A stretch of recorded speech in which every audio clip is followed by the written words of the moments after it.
wọ́n ń bú alánà wọ́n là ń sọ wípé wọ́n mú jẹ àwọn èèyàn Nàìjíríà wọ́n tó ti mú mí o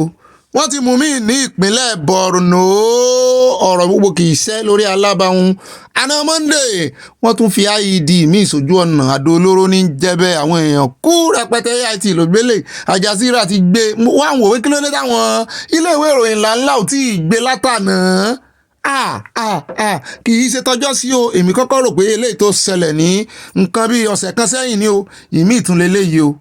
26 people náà parun lójú ẹsẹ̀ wọ́n sì ní ó súnmọ́ IDP camp ní Borno tá a ti gbéròyìn lánàá wípé 300,000 Boko Haram náà ló ti repent wọ́n ti ronú pé wàdà ẹ gbọ́ ṣé sì ní tẹ́ bá ń wò nú fíìmù sójọ́ wípé àwọn tó ti ronú pé wàdà náà dánrú iṣẹ́ ìwò wọ́n ń parọ́ wọ́n ń lọ wájú wọ́n ń lẹ́yìn gómìnà yìí náà ló jáde ní nǹkan bí ọ̀sẹ̀ kan sẹ́yìn tó ní àwọn lucy grand fún Boko Haram ẹgbẹ́ ìwò lẹ́wà àgbàgbọ́ ọdún méjèèjì báyìí sàn repent lóòótọ́ de-radicalization wọn rèé àtúbọ̀tán rẹ̀ rèé ẹ̀wọ̀n tẹ́ òkú àwọn èèyàn lẹ̀ nínú ọ̀rá wọ́n kó wọn sínú tán pè ní kí lórúkọ kí ni rúùtù ti pè lọ́jọ́ sí rúùtù tí ó fẹ̀sùn kan àwọn ọ̀gá olórí ogun tó ní wọ́n fipá bóun lò pọ̀ ṣé rọ́bà kọfí àbí kí ló ti rẹ̀ pé òun lè rí tán kó àwọn èèyàn sí ní rẹpẹtẹ yìí o a ò tí kò fánlẹ̀ ifá mi ti ń ṣe o Nàìjíríà ojoojúmọ́ a sì ń sọ àwọn kan ní ẹ̀ka gbẹ́nu sọ̀hún ṣe bá a kàwé kí lè tá a mọ̀ sọ wípé wọ́n mú jẹ Nàìjíríà sàn mú eléyìí báyìí Boko Haram ló tún ṣe eléyìí báyìí wọ́n wá ń jọ bí ẹni pé ọdún ààrẹ Tinubu yìí ọdún Boko Haram ni. tẹ́ ẹ bá gbọ́n tí ẹni tó ṣe fi ṣẹ́lẹ̀ lọ́dọ̀ ààrẹ Tinubu baba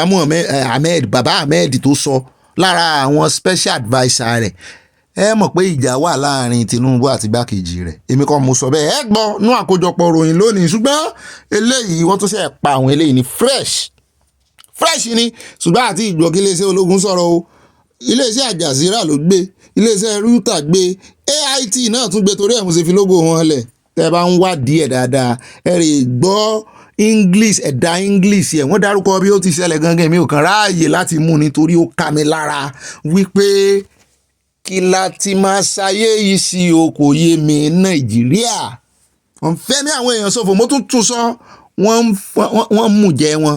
ẹ tún wáá bú mi nínú comment section wọ́n mú ẹ̀jẹ̀ Nàìjíríà ẹ̀yin tẹ́ ń bú wa pé ṣe bá kàwé ṣe bá lọ skul bó láti mọ̀ sọ pé wọ́n mú jẹ Nàìjíríà gbogbo ohun tí ń ṣẹlẹ̀ Nàìjíríà ń ṣẹlẹ̀ ní New York inú ń ṣẹlẹ̀ ní tẹ́ ń gbàdúrà pé kí Nàìjíríà happen sí irú ẹ̀ níbẹ̀ ẹ jẹ́rìí ìtùnú yín rò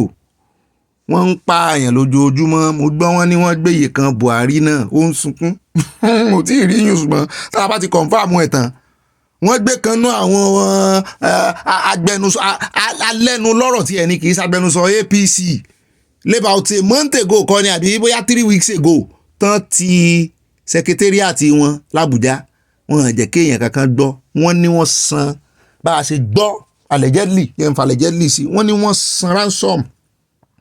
wọ́n sì tún pa ẹni yẹn lábẹ́ ìṣèjọba APC abẹnugan ṣé director APC kọ́ náà pé ẹni tọ̀hún ṣùgbọ́n wọ́n jáde wọ́n láwọn ń ṣe kinetic àwọn ò san ransom wọ́n gbé ọ̀gá ológun fẹ̀yìntì lọ́jọ́ sí tó ń ṣàkóso ó ti ṣàkóso DG àwọn NYSC àwọn akẹgbẹ́ rẹ̀ láǹlàn dáwó fún tán fi yọ lórí pílátífọ́ọ̀mù WhatsApp àwọn àmì ní rárá wọ́n ní àwọn ọmọ tí ń jẹ́ bẹ́ẹ̀ àwọn ò gbọ́ sí yun ẹ wo WhatsApp fẹ́ kó Nàìjíríà in the next 6 months ṣe ti gbọ́ yun náà ẹ gbọ́ náà ìròyìn tó ní agbára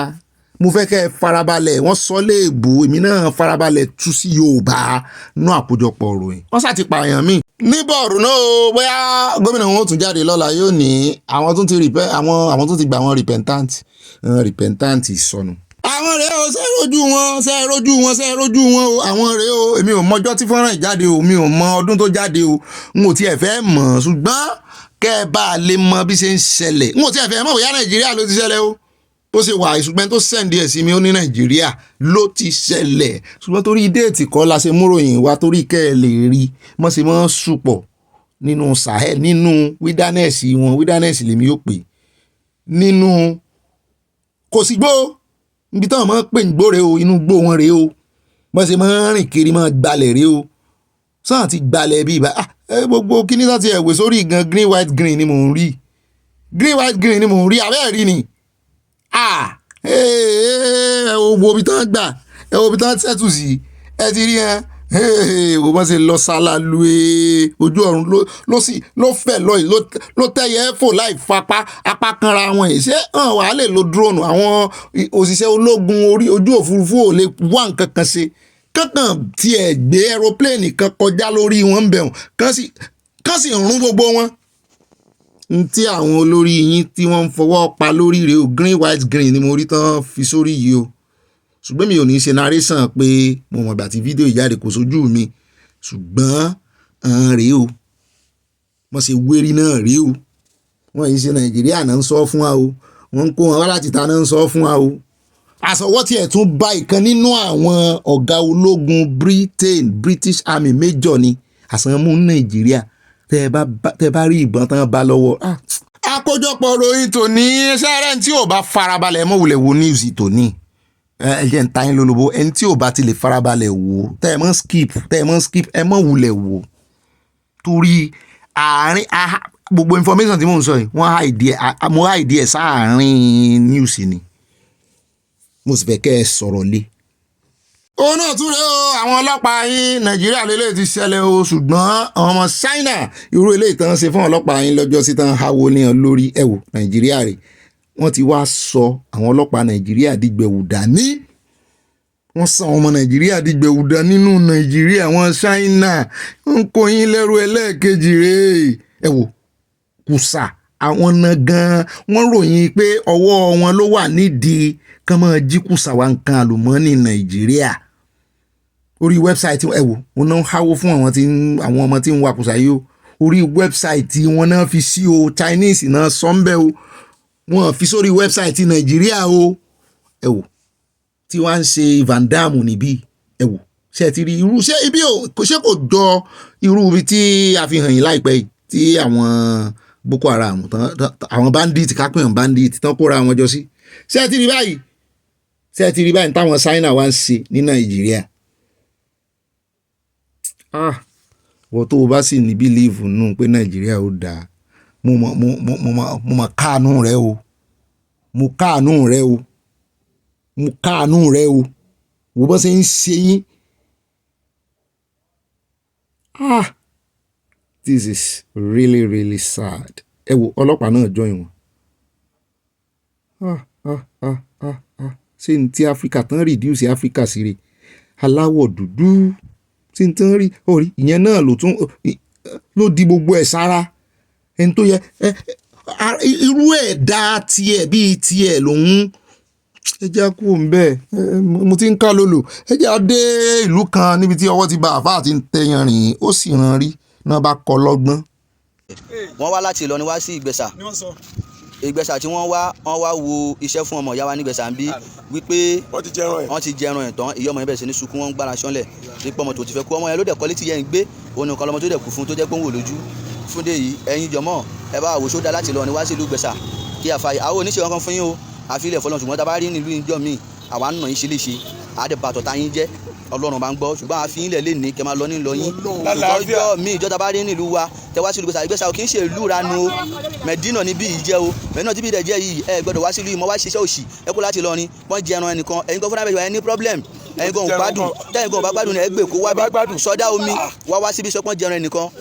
a kàn fi tọ́lọ́ Ọlọ́run àfi jù yín sílẹ̀ lẹ́ni ni o tá a bá tún rírun yín nílùú Ìgbẹ̀sà àbá ti yín jẹ́ Ìgbẹ̀sà náà wà o ní sáìdì Ọlábánjí ẹ̀yin èèyàn tẹ́ bá mọ street Ọlábánjí ẹ wo dáadáa kí ní Ọlábánjí yẹn ló wà ní òkè yìí Ọlábánjí la wà yìí ní street Ọlábánjí kí ní Ọlábánjí yẹn la wà ní òkè yìí títí Ìgbẹ̀sà lélẹ̀ yìí kẹ́yìn èèyàn lè rí dáadáa ìlú Ìgbẹ̀sà la wà o àfa ìlú wa láti kí lórúkọ yín ẹ sọ sókè náà Ọlákúnlé Òṣì Muslim lèmi yìí jọ manukọ náà yóò ẹ fi wọn lẹ manukọ náà yóò ìsúmọ́ yìí kí ni Ìsúmọ̀nà Lákúnlé tó ajẹ́ lọ́n pa ajápò tọ́nà ni ó ti kùyìn kọ́ lọ́wọ́ ní Ìsúmọ̀nà Lákúnlé lórúkọ àwọn jẹ́ yẹpẹ̀ náà wá wò fún ìyá yẹn ti ń sunkúnlé báyìí ṣó ń gbára ṣánlẹ̀ ṣùgbọ́n àwa fi ilẹ̀ fọlọ́run kó ti pẹ́ràn mọ́ ẹ̀ tán àwa fi ilẹ̀ fọlọ́run Ọlọ́run lọ́bẹ̀ lẹ́sàn á sọ yín lẹ́sàn wọ́n dẹ̀ ń kíbi lórí tífì ní gbogbo àgbẹ̀ ẹ juṣẹ́ ẹ wáṣẹ́ ṣe ẹ lọ ṣiṣẹ́ àfa àwa fi yín sílẹ̀ pẹ̀lú yẹpẹ̀ tẹ̀ ń wọ̀n Ọlọ́run á sẹ̀sán fún yín o ṣùgbọ́n ní ọ̀rọ̀ bíkà. ẹ wọ ẹja kó ń gbẹ̀sà tẹ bá rí kẹfìrà yín ṣe ẹja dọ́dọ̀ ẹja dé ọ̀dọ̀ sóbì kùbà irọ́ àdọ́dọ̀ òbí kùbà náà a sì dọ́dọ̀ chief priest ẹ ẹja dọ́dọ̀ KC tá a gbọ́ wípé ọwọ́ EFCC ti bá o wọ́n ló abuse náírà mú ni oríṣiríṣi mélòó wọn lè fẹ́ mú. bẹ́ẹ̀ náà lábẹ́ pé tẹ́rí àpàlà òun náà wà ní àkàtà wọn ń bẹ̀ kọ́ mọ̀ ṣe wọ́n bá wọn gbogbo àwọn tí wọ́n ti ẹ̀ máa ń fowó tán máa fi da orí àwọn ọmọ yúùtù láàmú tí wọ́n ìjẹ́ kan rórí rò ọ̀pọ̀lọpọ̀ wọn náà ti yúùtù ṣiṣẹ́ àìdáa. ẹ̀yin lẹ́ ń fowó yẹn wọn lójú àti sanwó mọ́ gbogbo nǹkan dowó wọ́n sì ti mú chief priest yìí rí o kò kọ́gbọ́n òun náà ló tún gbé fídíò ìjáde tó tún sáré sọ wípé wọ́n fẹ́ ṣe sánà ní KC ni KC ò ríran nígbà tán mú ọ nígbà tán tí wọ́n àpò mọ bó ṣe gbára rẹ̀ lẹ̀. irú kan ní gbogbo wọn ẹ mọ sára yín ẹ ní gbogbo ẹ yóò dojú dé lọ́jọ́ kan sẹ́ àwòrán náà lọ ibẹ̀ lẹ́nu wa ń rùn ni.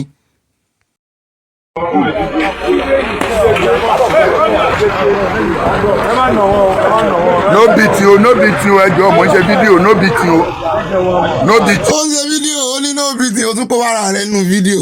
pé ẹ mọ̀ náà wọ́n lójú kámẹ́rà nítumọ̀ tí ń sọ ìṣùgbọ́n iṣẹ́ gidi iṣẹ́ takuntakun ni wọ́n ṣe lẹ́kọ̀ọ́ oníṣàìdì onírù ní Ìkòyí wọ́n ló súnmọ́ law school wọ́n ní wọ́n kàn ń sá wọn kiri ní gbogbo àwọn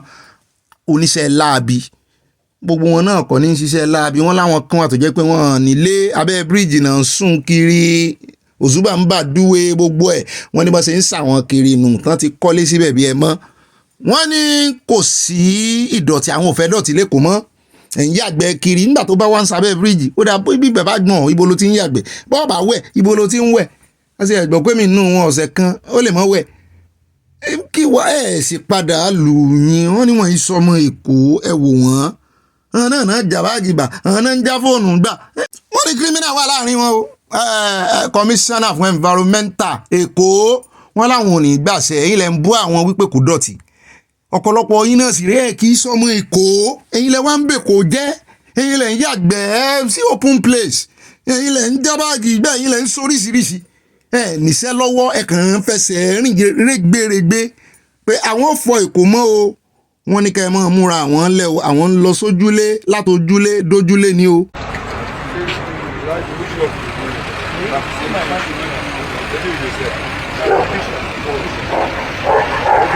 Yorùbá ló lọ tó bọ̀ wọ́n níbi ewé bá pẹ́ láàárọ̀ ṣe yóò dọ̀sẹ̀ ni òun ló díwá fún arákùnrin tẹ̀ ń wò yìí Daddy J Vibes ló kọ rẹ̀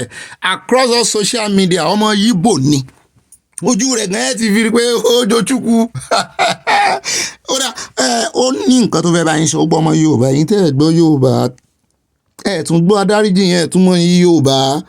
ẹ̀ tún pẹ́ tó gbọ́ Yorùbá dáadáa ẹ̀ tún ń pè ní fanakula ẹ̀rín yín ń pa mí ẹ̀ ń fi identity yín ṣeré ẹ̀ wá gbọ́ ọmọ Yíbò bó ṣe analyse Yorùbá ẹ̀ wá gbọ́. So there is this Yoruba proverb that is very very deep in meaning. It says ọgọ́rùn òṣì ló wà láyé kọ́lọ́májẹ́ ń bá wa màkà ń bẹ̀ lórúkọ Jésù ọlọ́dẹ mógún aláyò mọ́gbọ̀n tinú mi ní í ṣe okú àdẹ́ta tó kù so àṣé tinú mi ní í ṣe olórí àwọn òṣì ni náà wọ́n tún wá ní aláyò náà tó mú ọgbọ̀n ẹni tó jí láàárọ̀ kùtùkùtù tí gbogbo ẹgbẹ́ rẹ lọ bí iṣẹ́ tí ò lọ bí iṣẹ́ tó gbáyò ní ta òṣì ní ó kẹyìn ayé rẹ̀ ọlọ́dẹ tó wá lọ èrò náà fẹ́ fọ́lọ́dẹ tó bá pinnu tó pa gbogbo rẹ̀ ẹni tó ló lọ inú owó ní ìtìmọ́wó tí ó fi ra ẹran tó sì wàhálà láti òwúrọ̀ tó pé ìjọ ní sàn jẹ́ bẹ́ẹ̀ àrùjọ́nú lè pa sínú gbó ọwọ́ apàgbẹ̀ wá dé olówó tó ló lọ yóò wá tọ́ bọ́ nínú owó ní ìtìmọ́wó tó fi ra ẹran ẹ̀yin ọlọ́dẹ ẹ̀dáríjì mi omi ò búyín o. ó ṣe brọ́dà mi yọ̀dà fún ọ bẹ́ẹ̀ bá fẹ́ fọ́lò rẹ̀ yóò bá ní mọ̀ ṣe program ẹ̀ rẹ̀ bá ń fọ́lò ẹ̀ bá lórí gbogbo social media àwọn òfẹ́ dákọ́ ẹ̀ rẹ̀ bá ń fọ́lò ó ṣe justice sí bó ló ṣe mọ̀ wípé orin ọdẹ la fi wọlé lónìí ẹ fẹ́ gbórin tá a fi wọlé ó dáa bá a bá dénú àkójọpọ̀ ròyìn ẹ bá ń kíra fún Ọ̀gbẹ́ni báyìí bá ti sílẹ̀ bẹ́ẹ̀ bá ti wo news tán ẹ rí bá ń fọ́lẹ̀ ìbá sórí Facebook ìbá sórí Instagram ìbá sórí anywhere ó ń jọpọ̀ wà lórí YouTube náà Daddy G Vibes ló kọ rẹ̀ ń mọ̀ rí o kẹrìmọ́ ní bẹ́ẹ̀ mọ̀ ń advert fún oṣù gbọ́n Yorùbá tó sọ tó tún pòwe ńlá yìí ó ti darapọ̀ mọ́ ó ti dọ̀sẹ̀ ewé ti pẹ́ láàárọ̀ ọ̀sẹ̀ ó ti dọ̀sẹ̀ ẹjẹ́ àsáré Canada. I just want to talk about this Baba Oluwo boy Wale. Canada bí báyìí ni Wale wà for years jẹ́ pé orí búkúrò fún Wale ò níṣẹ́ náà ṣé ó níṣẹ́ tó ń ṣe ní Canada ó máa ń jalè kiri ní náà wọ́n ní wọ́n ń ṣojú ó lè ní Wale ń jà kiri Wale Oluwo yẹn kò níṣẹ́ kankan tó ṣe Canada bí báyìí tó máa ń yà mí lẹ́nu táwọn tó wá ń sọ̀rọ̀ máa kà máa wò ó ṣe Wale náà lélẹ́yìí ó jẹ́ pé àwọn tó gbowó rí Western Road ṣẹ́yìndà mọ́ àbí tó máa ń rìn kiri kò nílé kò ní everything bàtà ti lé kúrò lé pẹ̀lú lóyún ọ̀dọ̀ obìnrin ló ń gbé náà tí yẹn lé kúrò lé kò nílé ìbí kó máa sùn sínú mọ́tò kó máa sùn sílé ọ̀rẹ́ kiri bí Wale ṣe ń ṣe nìyẹn náà Wale got nothing you know gígbọ́dọ̀ ní Wale bá kó máa wá àwọn obìnrin kiri àwọn ìyá táwa láti Nàìjíríà yẹn kó máa lé wọn kiri kó máa bá wọn sùn nǹkan tó ń ṣe kiri nìyẹn kò ní ṣẹ́mi tó ń ṣe Wale has not his most highly responsible man lára àwọn tí ò wà responsible Canada Wale is one of them ó jẹ́ number one ọ̀gá ni who is Wale ó wá lọ sí Nàìjíríà ó wá wọn ti fi wọn ti lọ romance one woman ló introduce ẹ̀ sí Abiola Chief Abiola Ogundoyin àgbẹ̀gbẹ̀ orúkọ máa ìwó yẹn that was the man that tó mọ Wale tó meet Wale through woman yẹn tó fi di pé ọkọ ọmọ òwò lò ọ̀fọ̀dá Wale wèrè ẹ̀ dárúkọ tó ti ṣiṣẹ́ ní Canada dárúkọ ọbẹ̀ all along you are in Canada mention that place that you are what ó dùbọ̀ yìí ní náà kò sí nǹkan tó ń ṣe ó máa lu jìbìtì kiri títì ló ń ṣe kiri surely has the identity in Canada ni he had no identity here ó wá lọ sí Ìwó ó lọ ìjọba wọn lọ fi jọba wèrè kan bẹ́ẹ̀ ó wá ń lẹ́nu elébi ni náà máa yẹn sọ nínú ìtàbí ẹ̀ pé nígbà tí Wálé dé Nàìjíríà pé $100 ló bá dé Nàìjíríà $100 bó ló ti fẹ́ rówó wọ́n ní ẹgbẹ́ ṣe ló kọ́ mi ti sọ wọ́n lọ fi olórí burúkú kan wèrè wọ́n lọ fi jọba lé lórí you guys were ẹ̀dẹ̀ inú yín dùn ẹ̀kẹ́ plan ẹ̀ máa lé bọ̀bọ̀ ẹ̀dà kúrò mẹ́ẹ̀kẹ́ wáyàn tó wà responsible yẹn dídí wọ́n fún Wálé ní owó ní ọ̀la ó lè kó àwọn Boko Haram wá láti north pé kán wá ṣe anything kán wá pa anybody níwò yẹn the only thing kò lówó náà is a poor boy very poor boy poor and wretched ni Wálé you know. You guys you have to be very mindful of how you treat your own people. Tori owo, just because of money, you just talk anyhow about your race, you talk anyhow about your people, just because you want to pay your bills. You want to come and ṣiṣẹ́ ni. Ta ló rán iṣẹ́ kó máa ṣorí burúkú kiri nígbà tó wà bíbáyìí. Ó bẹ́ẹ̀ ló ṣiṣẹ́ kiri náà, ẹ̀dẹ̀ lówó dání. ẹ̀yin ọmọ wo alálùbáríkà original sẹ́yìn náà ó bú mi àwọn èèyàn ti bú mi o wọ́n ní kò yẹ kí n gbérú fídíò yìí kò yẹ kí n lò ó lórí ìkànnì tí mo ti lò ṣùgbọ́n mo ní ó dáa èébú yín ò so wọ́n tún tún lò lórí YouTube wọn ò fẹ́ lò tẹ́lẹ̀ ni wọ́n tún lò lórí YouTube mo lò lórí Facebook ẹ̀ ń bú mi wọ́n ní tó yẹ kí wọ́n náà máa pẹ̀lú ọ̀bọ jẹ́ kó wọ́n ń sọ̀rọ̀ sí orírun yàláyà wò náà ń sọ̀rọ̀ sí orírun yàtọ̀ sí ẹni tó fẹ́ borírun jẹ́ ẹgbẹ́ adúrú eléyìí ǹjẹ́ iṣẹ́ kó dà káàtì ẹ̀ wá fi ṣoṣù ká fi para iṣẹ́ ìwádìí wo lẹ́gbẹ́ dìde ń wò iṣẹ́ ìwádìí wo lẹ́gbẹ́ dìde tó bá yá wọ́n ń sọ̀rọ̀ ságbàlagbà wọ́n kàn ń pe bàbá wọn ò tí ẹ fẹ́ dárúkọ èèyàn kankan ń bi kò sí èyí tí èmi fún ní kinní nínú gbogbo wọn torí gan ni alábọ̀dé wọn sì tí ìjáde bẹ̀bẹ̀ wọn náà kó wa sí yọjọ́ ibi tá a dé yìí ń wò wáyé fi ń sọ̀rọ̀ ẹ̀yin kan wá lórí láyà ẹni ẹ̀sìn bọ́mọ òwò níwọ̀ ó yẹ kọ́ ọmọ rẹpísẹ́ǹtì ìwò ṣé gbogbo bí mo ṣe ń ṣe ń wọ̀n rẹpísẹ́ǹtì ìwò dáadáa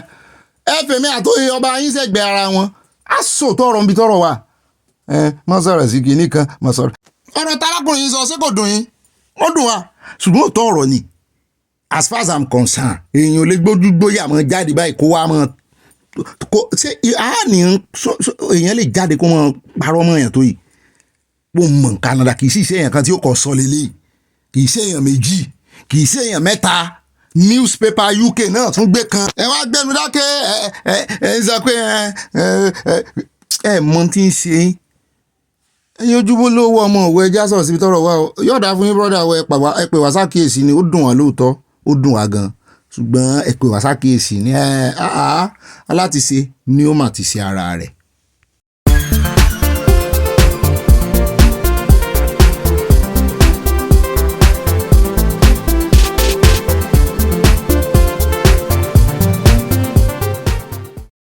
ó yá ṣe gbìnrin àbẹ́ gbìnrin ẹlẹ́gbẹ́mọ̀dé mo tún ti dé ẹjẹ́ àròdọ̀ bọ́bí kárí gbọ́ròyìn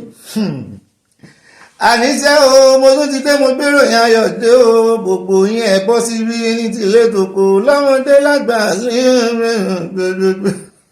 orin ọdẹ la fẹ́ fi wọlé báyìí o àníṣe gbìnrin àbẹ́ gbìnrin ẹlẹ́gbẹ́mọ̀dé ẹjẹ́ àròdọ̀ bọ́bí kárí gbọ́ròyìn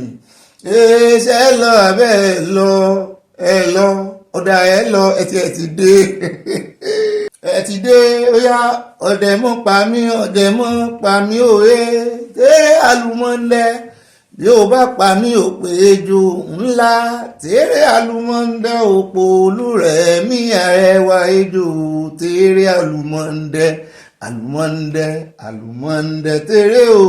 tẹ́rẹ́ àlùmọ́ndẹ́ orin àlọ́ àpamọ̀ àbí àpagbèsì ni fún àwọn ọdẹ ni orin ọdẹ pọ̀ gan ṣùgbọ́n ìjàlá ni mo sì ti ń sọ mo ní mo fẹ́ lọ kọ́ ìjàlá yìí mo ń wù mí kí n mọ́ ni ṣé gbẹ̀rin alẹ́ ara àṣà wa mọ̀ ni gbogbo ilé tán ti fi dí wa lójú tán ti fi dúdú bò wá lójú ẹ mọ́ mọ̀jẹ̀ àgbà àṣà ní ohun tí wọ́n bí wa mọ́ ni wa àkọ́ o kò sí bòmí tán ti ń kọ́ ìjàlá o kò sí bòmí tán ti ń sọ ewì o àti ẹ̀gbówé ẹ̀wòwe ìbò wà wọn náà ní proverb ṣùgbọ́n kò sí bòmí kò sí ìlú mi ò tí ì gbọ́ níbi tán ti ń sọ ìjàlá níbi tán ti ń sọ ewì mo rọ́mọ yíbò kan tó ń tú pẹ́ẹ́pẹ́ ọ̀rọ̀ Yorùbá báyìí tó tún ó ń dá iṣẹ́ ti Yorùbá ó sì ní yíbò lòun ẹ wo ẹ jẹ́ á múra sí ẹ̀sìn wa ẹ jẹ́ á múra sí àṣà wa ẹ jẹ́ á múra sí ìṣe wa o ẹ má jẹ́ kí wọ́n fi jújú kan fi bọ̀ á lójú o ẹ má yẹ kán ṣe àdàlù fún wa o kán mọ́ corrupt ntọ́lọ́hun fún wa o ntọ́lọ́hun fún wa ni kì í ṣẹ̀ṣẹ̀ naturally ni àbí for example ní ìsìn ìjàlá ibo lẹ́rù pé wọ́n ti rí gbogbo ọ̀rọ̀ tó ń sọ yẹn ewì máa ń jẹyọ nínú ìjàlá náà tọ́lọ́hun fún wa ni o ẹ má jẹ́ ká fi tàfàlà o ìtàn ó wà nínú ìjàlá tó bá bẹ̀rẹ̀ báyìí ìtàn ó wà nínú orin yẹn ó wà nínú orin ewì ó dá dúpẹ́ lọ́wọ́ Ọlọ́run ẹ káàbọ̀ sórí ìkànnì yìí o mo dúpẹ́ lọ́wọ́ gbogbo ẹ̀yin tẹ́ nǹkan sí mi tẹ́ nǹkan sára sí a látànà pàápàá jùlọ ìròyìn àná níbi tá a ti yọ kò mú òkun tá a yọ tinú ẹran nípa lẹ́tà tí sẹ́nẹ́tọ̀ Natasha tó kọ tó fi bẹ̀bẹ̀ lọ́dọ̀ Àpábí ọ̀pọ̀lọpọ̀ àwọn èèyàn ò gẹ̀ẹ́tì ẹ̀ náà ó fi Àpábí ò pawọ́ ẹ̀dẹ́ ni kì í ṣe pé bóyá ó ń bẹ Àpábí o àwọn kan ní ó ti place Àpábí ò lọ́wọ́ ẹ̀yin ìyàwó ẹ̀yin bàbá wa bóyá ká ẹ lọ tún gbọ́ kò place lọ́wọ́ ó fi pawọ́ ẹ̀dẹ́ ni a sì ṣàlàyé ẹ̀ dáadáa sarcasm náà ń pè é ó fi wọ́ ó fojú ẹ̀ gbolẹ̀ a sì ṣe ìtumọ̀ rẹ̀ nídìí èyí bí ẹ bá ti gbọ́ròyìn kan tó wà bọ́rìn sí yín tẹ́lẹ̀ tàbí tí ò yé yín lọ tààràtààrà nítorí òyìnbó kóńgbàkóńgbà ni àwọn politician yìí máa sọ àtàwọn oníròyìn wọn mọ̀ fẹ́ fi òyìnbó confuse wọn mọ̀ fẹ́ fi dá confusion lẹ̀ ṣùgbọ́n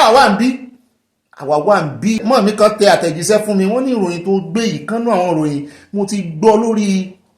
iléèwé ìròyìn kan wọ́n dárúkọ iléèwé ìròyìn yẹn mo kàn fẹ́ dárúkọ rẹ̀ wọ́n ní ṣùgbọ́n wọ́n ṣe sọ àwọn òtí wọ́n tú àṣírí tí wọ́n tú yìí mo ní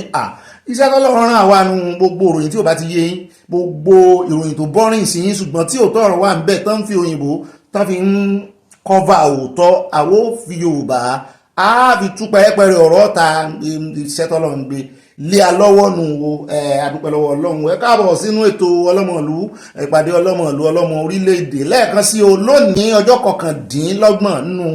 oṣù kẹrin ọjọ́ òlàmú on the 1st tá a kíra wa happy new month a tún kíra wa happy new month lọ́tùnla lágbára Ọlọ́run òní wáyé tí ẹni ìwé mi náà tí o gbogbo ilé ìtẹ́ wá nínú abala lérò ojú wíńdò lágbà yọjú àwọn kan dúró ń bá kóní àwọn kan dúró sí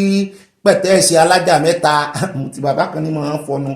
orin pákó ó lórin kan náà yàtọ̀ sórin pákó orin tí máa kóró kan báyìí ti mọ̀ orin kan báyìí ti máa kóró kì í ṣe pé wọ́n máa fi fọnu àwọn jẹ́ orin sórin ìtaná máa pè é olórúkọ ẹ̀gbọ́n ó máa ń gùn báyìí máa ń rí wọ́lọ́wọ́lọ́ báyìí a máa jẹ́ wọ́n ta lẹ́nu tẹ́ ẹ bá ti ń jẹ́ báyìí Yorùbá mọ̀ ní nǹkan o àrí pákó yẹn mọ́ kì í ṣe pákó normal one àwọn pákó kan náà wà yóò mọ̀ ru báyìí ni tán rò pé bóyá ṣe ló fi maclean sí lórí toothpaste yóò mọ̀ rú ni Ọlọ́run àwàlá àmọ́ yìí ń tọ́lọ́run sí fún wa ó dá owó já mọ́ ya gbogbo àdúgbò táwọn ya obi tí ń ti mọ́ rìn gánigánì tí ń ti mọ́ rìn ní gìnìgíní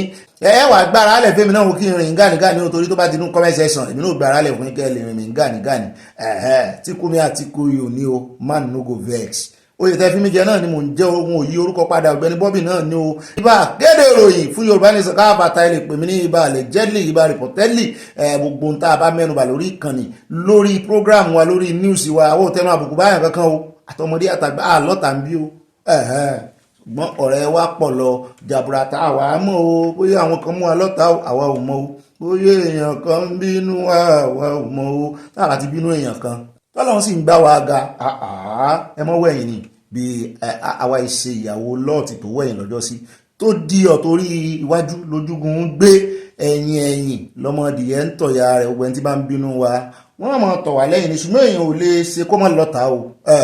Ọ̀gbẹ́ni Bobby èèyàn ò lè ṣe kó má lọ́ta o ẹlòmíì gan ò mọ̀ rí yóò kàn dídì mọ̀ èètì rẹ bí YouTube bá gbé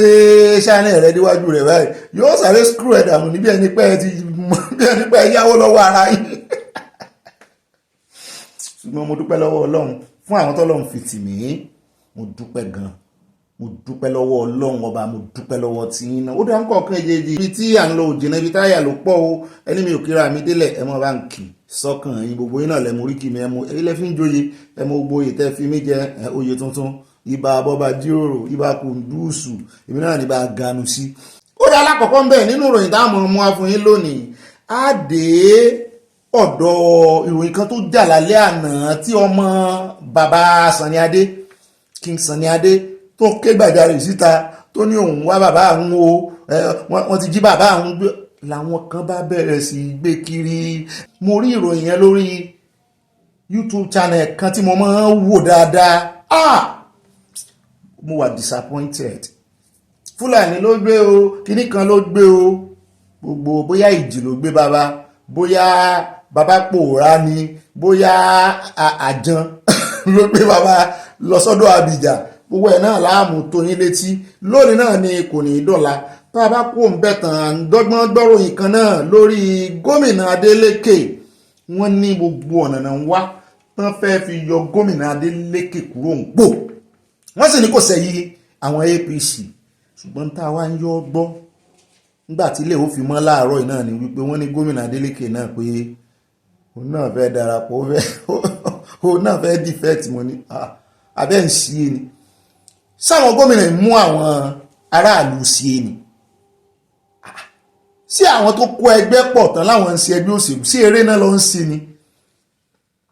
ó dà à ń bọ̀ mbẹ́ bóyá ó fẹ́ defect o bóyá kò defect o òní náà ni yóò sojú wa lónìí náà ni kò ní dọ́là bá dákò ń bẹ́ àṣàyé dé Europe Spain àti Portugal à ń lọ níbi tá a ti gbọ́ tán ni wọ́n múná lọ mú ní àyáwá yọ ìròyìn kúrò pé kì í ṣe tuntun ọmọ Nàìjíríà lájọ ń gbọ́ròyìn bí èwo ni wọ́n múná lọ Spain wọ́n sọ́sẹ̀ múná lọ Nàìjíríà ni ó ní ọ̀gá mi FBC ó ní ṣe ni àwọn èèyàn ń para ìràì tán fẹsẹ̀ kọ wípé ó jẹ́ tuntun lójú wọn mú ni wọ́n múná lọ Spain mo ní òótọ́ ni náà yóò ṣe wọ́n bí òyì nítorí kò ṣẹlẹ̀ rí bí ó bá sì ṣẹlẹ̀ wọ́n máa ń sọ fún wọn pé wọ́n fẹ́ múná lọ kó sí ni jẹ́ gbogbo òlù mo ní ó kárí Nàìjíríà ẹ bá ń tán sára sí Nàìjíríà ẹni wọn múná lọ gbogbo òlù rí Nàìjíríà ọjọ́ ẹ mọ iye ìgbà tí National Grid ẹ mọ ìgbà tí National Grid fi já tí National Grid bá ti já Nàìjíríà gbogbo Nàìjíríà ní òní náà gbogbo Nàìjíríà ẹ ń bá ní jẹnẹrétọ̀ nìkan lẹ́rìí náà lé rẹ̀ ìdí tẹ́ fi lè níwọ̀n mú gbogbo bí kọ́nà ti múná lọ Nàìjíríà ní àtẹni tó bá ní sólà àwọn lè tanná tí ò sí lórí National Grid ṣùgbọ́n gbogbo ilé tí ó bá wà lórí National Grid pátápátá porogodo kò ní síná mo ní kò jẹ́ tuntun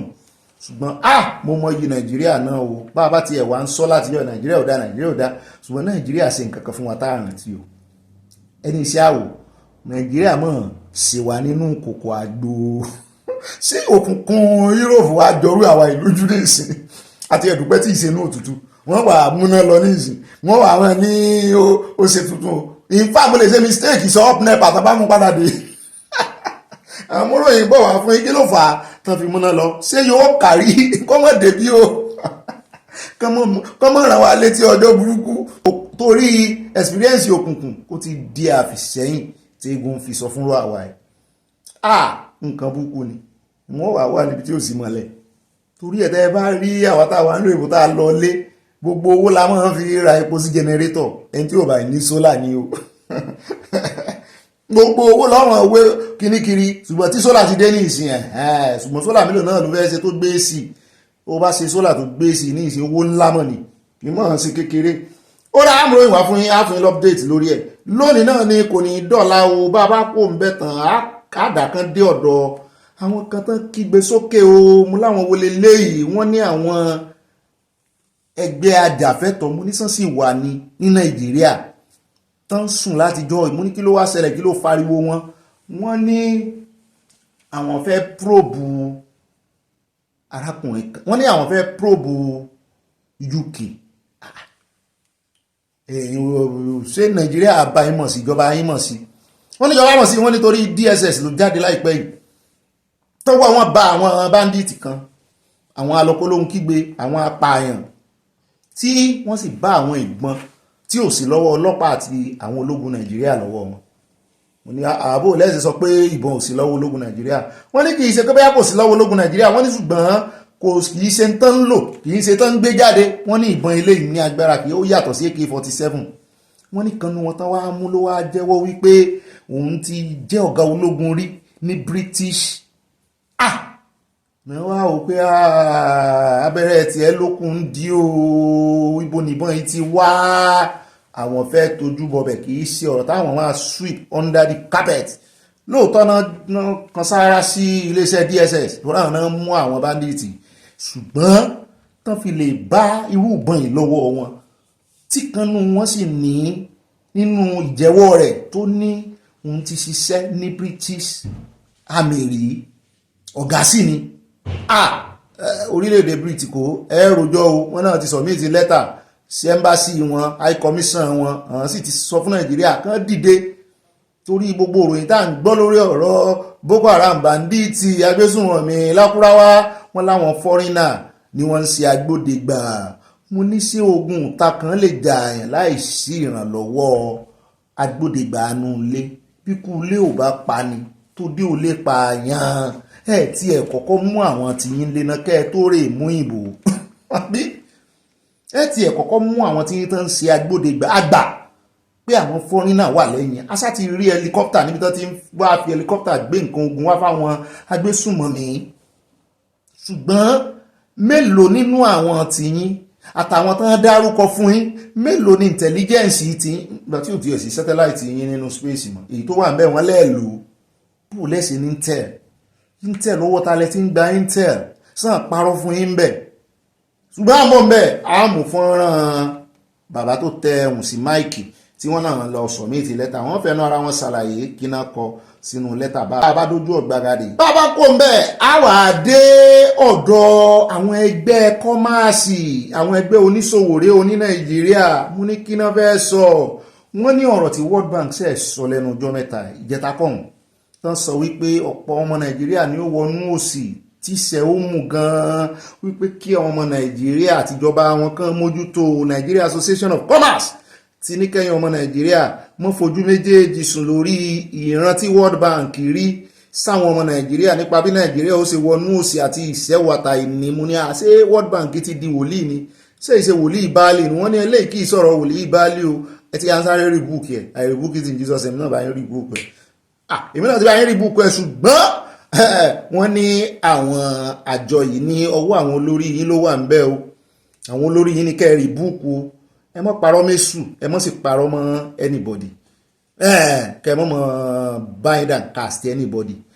àwọn olórí yín ní kẹ́ rebuke àwọn olórí yín ní kẹ́ cast and bind bẹ́ẹ̀ bá fèdè fọ̀ wọ́n ní ẹ dojú ẹ̀kọ́ àwọn olórí yín mo ló ti ẹ̀ dá ṣùgbọ́n wọ́n ní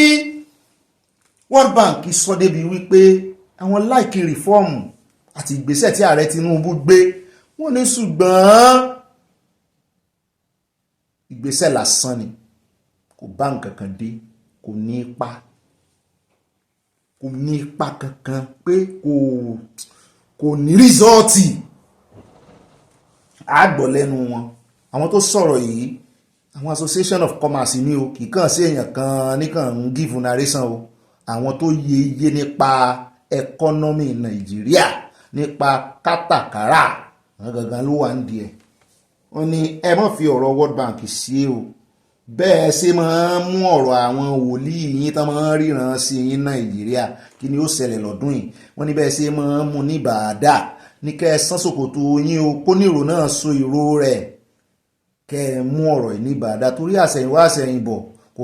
kàn mí orí ẹ̀yin ọmọ Nàìjíríà náà fi ń fàgbọ́n àwọn olórí yín sì ni. àwọn oníkẹ́ ẹ mọ́ ti ọ̀rọ̀ ẹ̀sìn bọ́ àwọn oníkẹ́ ẹ mọ́ rìbíùkù o ṣùgbọ́n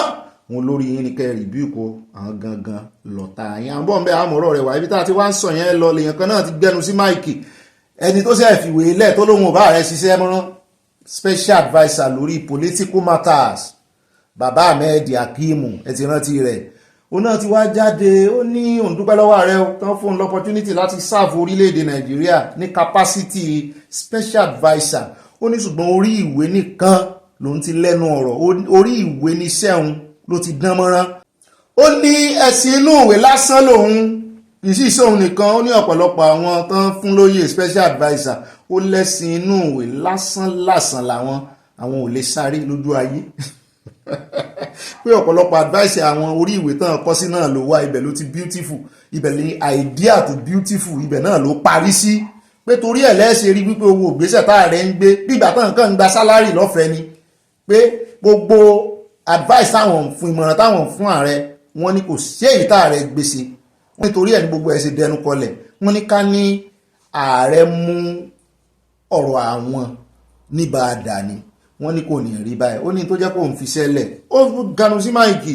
ó sọ̀rọ̀ tó pọ̀ mo ní ó da ẹsẹ̀ inú ìwé ó fẹ́ kẹ́ wá gbọ́ ọ̀rọ̀ ọ̀hún o ń tèmi tí ẹ̀fẹ̀ kẹ́ tẹ́tí gbọ́ ń bẹ̀ ni wípé ó ní igbákejì ààrẹ Shettima ló ṣe atọ́kùn òun bó ń ṣe gba iṣẹ́ yẹn bó ti jẹ́ pé inú ẹgbẹ́ APC CPC tán darapọ̀ ló náà wà ṣùgbọ́n igbákejì ààrẹ ló rẹ́fẹ́rẹ́nsì òun àṣẹ̀yìnwá àṣẹ̀yìnbọ̀ igbákejì ààrẹ ò sọ nǹkan kan nígbà tó fi sẹ́lẹ̀ báyìí mo ní àìmọye irú wọn bẹ́ẹ̀ tán fi sẹ́lẹ̀ mọye àwọn ọmọ haúsá tán fi sẹ́lẹ̀ tán mọ̀ fi sẹ́lẹ̀ ní ọdún tó kọjá sí ọdún yìí wọ́n mọ̀ ti ń lọ bíi 5 ó nídìí o bí ò bá ló sì lọ tó bọ̀ a ní bí ò bá nídìí obìnrin jẹ́ kò mọ lu o ẹjá kò mẹ́ o ẹjá wá dé ọ̀dọ̀ àwọn EFCC níbi tá a ti gbọ́ wọn ní ọwọ́ EFCC ti pàpà bá gbajúgbajà arábìnrin oníṣòwò tí wọ́n fẹ̀sùn kàn pé ó ń ṣagbódegbà fáwọn kan tí wọ́n ń kówó ìlú jáde money laundry criminal activity wọ́n ní àṣìmùgùn tá a mú wá fún yín lọ́jọ́ sí tán lè rédí ilé ẹ̀ ṣùgbọ́n tán bá ń lé tán ló ti travel ṣùgbọ́n tán ti àwọn mọ̀mọ́ rẹ̀ àti àwọn ọmọ rẹ̀ mọ́lé fún wọn ní house arrest VDM náà fẹnu sí lọ́jọ́ sí gbogbo náà la fẹnu sí pé ẹni yóò sì lé lọ́ọ̀yà rẹ̀ náà jáde pé ṣé bọ́n ti reply yín ní déètì tí arábìnrin ìyẹn oníbàárà òun tó máa wà available kí ló wá dé tẹ̀sán yẹn bí ọkà báyìí ṣùgbọ́n wọ́n ló wọ country ní ìdajì àárọ̀ yìí láfẹ̀ mọ́jú nígbà tó ń pèrún táìmù wọn máa ń pèrún ìdajì náà wọ́n ní táìmù tó wọ̀lú gan ìní gangan ló sì yẹ kó farahàn ní ọ̀dọ̀ EFCC wọ́n ní ó ṣẹ̀ balẹ̀ ní inú airport náà ti kì mọ́lẹ̀ bí ìgbà téèyàn bá kí oronú gbó mọ́lẹ̀ pé ó ní lọ oúnjẹ dé ní lọ́ọ̀yà rẹ̀ wá ń láàgùn ní lálàsí ní pariwo wípé kí ló dé ọ̀dọ̀ yín náà ní bọ̀ kí ló dé tẹ́ wá fi mú bẹ́ẹ̀ ẹ sáfẹ́ dọ́gbọ́n ẹ fẹ́ dìtẹ̀ ènìyàn torí ara kọ̀ǹdíṣàn tán fún nìyẹn tán fún EFCC pé bí ò bá ti wá lọ́jọ́ tí wọ́n ní kó so pé kán mú kán sì dìtẹ̀ ènìyàn ṣùgbọ́n ó ń bọ̀ lọ́dọ̀ yín náà ni ọmọ Nàìjíríà náà wá ń pàkíyèsí ẹ̀ sí pé òun náà smart tó mú ní kí ló dé kódà á sọ gbogbo ẹ̀ náà àkójọpọ̀ ròyìn lónìí á fojú rẹ̀ hàn. bẹ́ẹ̀ náà ní tabako mẹ́tàn á dé ọ̀dọ̀ Afẹ́nifẹ́re o wọ́n ní Afẹ́nifẹ́re ti ganu sí máìkì lórí ọ̀rọ̀ ìpànìyàn Nàìjíríà wọ́n ní wọ́n sì ń jẹ́ kó yí ààrẹ Tinubu àti àwọn olórí yòókù wípé ọwọ́ àwọn Fúlàní àtọwọ́ àwọn foreigners ló wà ń bẹ̀. mo ní gbogbo òròyìn tòní gan-an ó kángun sí bí àwọn agbésùnmọ̀mí bọ́n ṣe ráàyè wọ Nàìjíríà náà lámúròyìn kan wá fún yín lórí ọ̀rọ̀ àwọn 300,000 ní o 1,000 2,000 3,000 4,000 500 5,000 tó fi dórí 10,000 20,000 tó fi dórí 100,000 tá a fi bọ́ sórí 200,000 tá a fi wá lọ ka 300,000 àwọn èèyàn mi wá ń béèrè ẹ gbọ́ odidi ìròyìn nínú comment section àwọn olólùfẹ́ wa àwọn gan-an ní ìròyìn lórí ìyẹn pé àwọn tí wọ́n ní wọ́n láti 2017 kọ́ ní àbí 2019 ní gómìnà wọn sọ àwọn tán ti deradicalize tán ti repentant Boko Haram 300 and something mélòó lọmọ Nàìjíríà nú wọn ọgbọ́n káfẹ́ràn sẹ́nu káwá ti rèé o ọgbọ́n tẹ́ ẹ fẹ́ máa fi kó àwọn oníjàgídíjàgan wọ Nàìjíríà wọ́n yìí sọmọ Nàìjíríà ọ̀pọ̀lọpọ̀ wọn fọ́rínà nìyẹn o Sahel náà ti wá Mali náà ti wá Burkina Faso nǹkan oníjẹ́ ṣùgbọ́n nígbà tán wá rìpẹ́ǹtì ẹ dà wọ́n mọ́ ọmọ Nàìjíríà. Àwọn Afẹ́nifẹ́re náà gbóhùn sókè o, àwọn náà sọ púpọ̀ ń bẹ́ o pé ilẹ̀ Haúsá ní ń gbàbọ̀dè à ń bọ̀ ń bẹ́ẹ̀. Wọ́n sọ̀rọ̀ sáwọn àlùmọ̀jèrè náà mo ní ó da ìgbà ilé àárọ̀ yín bárakò mẹ́ àdọ̀dọ̀ Kẹ̀yàmó náà gbè sí ọ̀gá rẹ̀ lẹ́yìn bó ní gbogbo wọn ló sàn jáde báyìí. Mo ní ta lè sí ó gbè tẹ́lẹ̀ bí ò ṣe elégbò ó ní kán fún ààrẹ Tinubu láàyè títí di second term kán fi lè parí rìfọ́ọ̀mù wọn. Làwọn ọmọ Nàìjíríà bá ní rìfọ́ọ̀mù sọnù. Mo ní bẹ́ẹ̀ ṣe bọ́wọ́ lẹ́sẹ̀ mọ́ ní rìfọ́ọ̀mù sọnù. Láyà náà bá ní ọ̀gá mi wọ́n correct. Mo ní bọ́wọ́ náà ṣe correct èèyàn ń rìfọ́ọ̀mù yín ó sì sọ fún yín ẹgbọ́n náà ibo láàrẹ Tinubu ti jẹ̀bi yín, ibo ló ti jẹ̀bi yín nígbà tó fẹ́ gba tó ní èmú ló kàn sí ò sọ fún yín ni pé àgbàdo gààrí ẹ̀wà ó sọ fún yín. Bẹ́ẹ̀ náà ló ní gbogbo tó ṣẹlẹ̀ Ọlọ́run ó yọ sọ́bsídì olórí rẹ̀ sì yọ ó yẹ kẹ́yìn náà ti mọ̀ wípé sọ́bsídì tán yọ làlàsí rẹ̀ làágùn rẹ̀ sẹ́mi wá mo bá yín dìbò fún tó promise yín ní fún yín wọ́n sì ní àwọn fẹ́ ṣe di 2031 kan wọ́n lò náà fẹ́ ṣe di pé gbọ̀n láìkàn rí fọ́ọ̀mù yín mo ní àmọ̀rí ọmọ tí mọ̀rí ọmọ dákidáki àbí kí ni túmọ̀ rí fọ́ọ̀mù wọ́n fọ́ọ̀mù èèyàn wọ́n á fẹ́ rí fọ́ọ̀mù yín wọ́n fẹ́ yín padà àtúndá wọ́n fẹ́ tún yín dá àwọn náà fẹ́ tún yín dá sí dáadáa ní ẹgbára alẹ̀ wọ́n láwọn ti mọ́ látẹ̀sẹ̀ ẹsẹ̀ yín ti gún régé ẹsẹ̀ yín ti gún régé apá yín ti gún régé wọ́n ní àwọn ò tí ì mọ orí o kẹ́ ẹ ní sùúrù di 2031 làwọn ò tó parí orí. Ó dá àwọn àmọ́ bẹ́ẹ̀ ayọ́ ganu sí máìkì fún ara rẹ̀ yẹn Kẹ̀yàmó Minister for Aviation ní rí jù báyìí lọ nú àwọn mo yún rí òkú ti sọ pé mò ń fi Nàìjíríà pa sí ọ bẹ́ẹ̀ bá mo mú un ṣe gbé Nàìjíríà sórí tẹ́lẹ̀ ni ìran tí ń bú mi pé mò ń fi Nàìjíríà pa ní mọ́ sọ bẹ́ẹ̀. Ó dáa ní báyìí ẹja kó nu àkórí ìròyìn àti parí ẹ̀ náà nù ẹja bọ́ sínú abala tí ó mọ̀ kàn abala sáná wọlé abala ẹ sọ pé pọ̀ ẹ pé mo ṣe ẹsẹ̀ ọlọ́ọ̀sà sínú ẹ lè ṣe cheese owó tẹ́ ẹ bá mọ̀ pé tó jẹ́ nǹkan ayọ̀ ní kẹ́ ẹ pè èmi sáfẹ́ yá ìfọ́tò tó rẹwà photogenic mo máa jí yín wò nínú fóònù mi ni ó yá ẹ̀gà ojú sí kámẹ́rà mọ́ mi tó ní mo ní kí tán ní mọ́mọ́ lo ganu sí mọ́ wọ́n lọ́rọ̀ àbùkù ni lọ́dọ̀ tí yín eré làwọn fọmọ ayò sí ẹ̀gà ojú sí kámẹ́rà ìwọ̀dọ̀ mi dáadáa jàre mo ti fẹ́ flash yín o pàkà mo ti fẹ́ flash yọ̀ọ̀dà fún èmi náà mọ́ ganu sí comment section yín ni bá a ṣe mọ́ ṣeré nù o àwọn ò serious bí o báyẹ̀ báwọn ẹ̀ bá pín kókálé kókákó ẹjẹ́ wa lọ sọ́dọ̀ bọ̀dá ẹjẹ́ wa lọ sínú ìròyìn alákọ̀ọ́kọ́ nínú abala sanáwọlé ẹjẹ́ àdọ́dọ̀ Kánú ìgbẹ́jọ́ Kánú ti bẹ̀rẹ̀ o tí àwọn kan ti change adájọ́ ìgbẹ́jọ́ rẹ̀ ti bẹ̀rẹ̀ báyìí o wọ́n wá ní ó ti tà kó báyìí kí àwọn witness àwọn ajẹ́rìí kìí sí àwọn ajẹ́rìí jehova o àwọn tí ó jẹ́rìí lòdì sí Kánú múnísàn kan wà tó fẹ́ jẹ́rìí lòdì sí Kánú ni wọ́n ní àwọn ajẹ́rìí tí wọ́n máa jẹ́rìí in favour of federal government ló wá ní ó dáa ẹ tan kámẹ́rà kárójú wọn wọ́n ní rárá o wọ́n ní torí ẹ̀ làwọn náà sì fẹ́ ká mọ̀ báyìí o wọ́n ní àwọn ò ní gbọ́ ẹ̀rí wọn àní láǹfààní àti gbọ́ ẹ̀rí wọn lójú kámẹ́rà. wọ́n ní Nàìjíríà ládùúrú ẹ̀sùn bíi méje tẹ́ kà sí Kánú lẹ́yìn kò wà ní rójú àwọn tí wọ́n fẹ́ jẹ́rìí lòdì sóhun kámẹ́rà ò ní mọ̀ ní gbé wálé ẹjọ́ kọ́lẹ̀ ń sọ̀hún àbẹ́ ṣe ń bò ń kẹ́lẹ́ nílé ẹjọ́ kàn gbọ́ ọ̀rọ̀ lẹ́nu wọn behind the camera àwọn èèyàn ti ń sọ̀rọ̀ wọ́n ti fẹ́ nara wọn lé lórí láti fi ọmọ Ìgbò láwọn ò ní gbà bẹ́ẹ̀ náà ni Sowore Ganu sí máìkì ẹ bá ń tẹ̀sí ilé abẹ́rẹ́ ẹjá gbọ́rọ̀ lẹ́nu Sowore bá bá paradì káwọn tẹ̀wájú ní abala sanáwọlé. The solution we are preferring is for the Nigerian people, first and foremost, to choose the real leaders who should govern them. Because the legitimacy of the government is also very important. For instance, it is the Nigerian government that goes to the southeast to go and militarize it. It's the Nigerian government that refused to release Nnamdi Kanu, something that would have solved a big problem. And then instead of reducing him, you go and put army in the east. Every kilometer in the east, there are army checkpoints. But after 100 kilometers in the north, you can't find the army. There was a man in Katsina who said there are only 5 guns in the local government in Katsina State. But why is it not the same in the southeast? So these things are deliberate. That's what I'm telling you. These are deliberate efforts on their part to undermine Nigeria. And I've said it very clearly. Those who are in power love the fact that they want to manage little territory, because that way they are not responsible for the territories.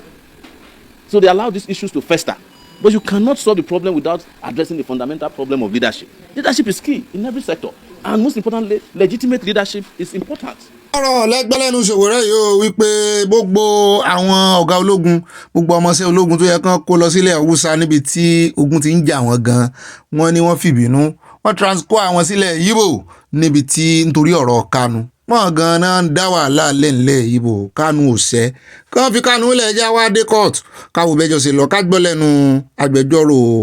Kanu bẹ́ẹ̀ náà láti gbọ́ lẹ́nu agbẹjọ́rò ìjọba. The reason why we have to say something in addition to what the SAN has said. These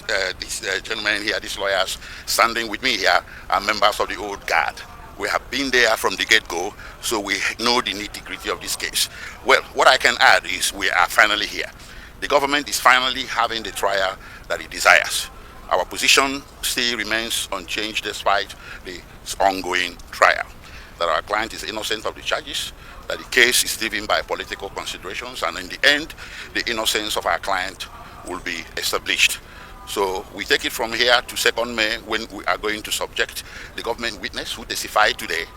We are going to submit him to, or subject him to cross-examination, and then the truth shall begin to be revealed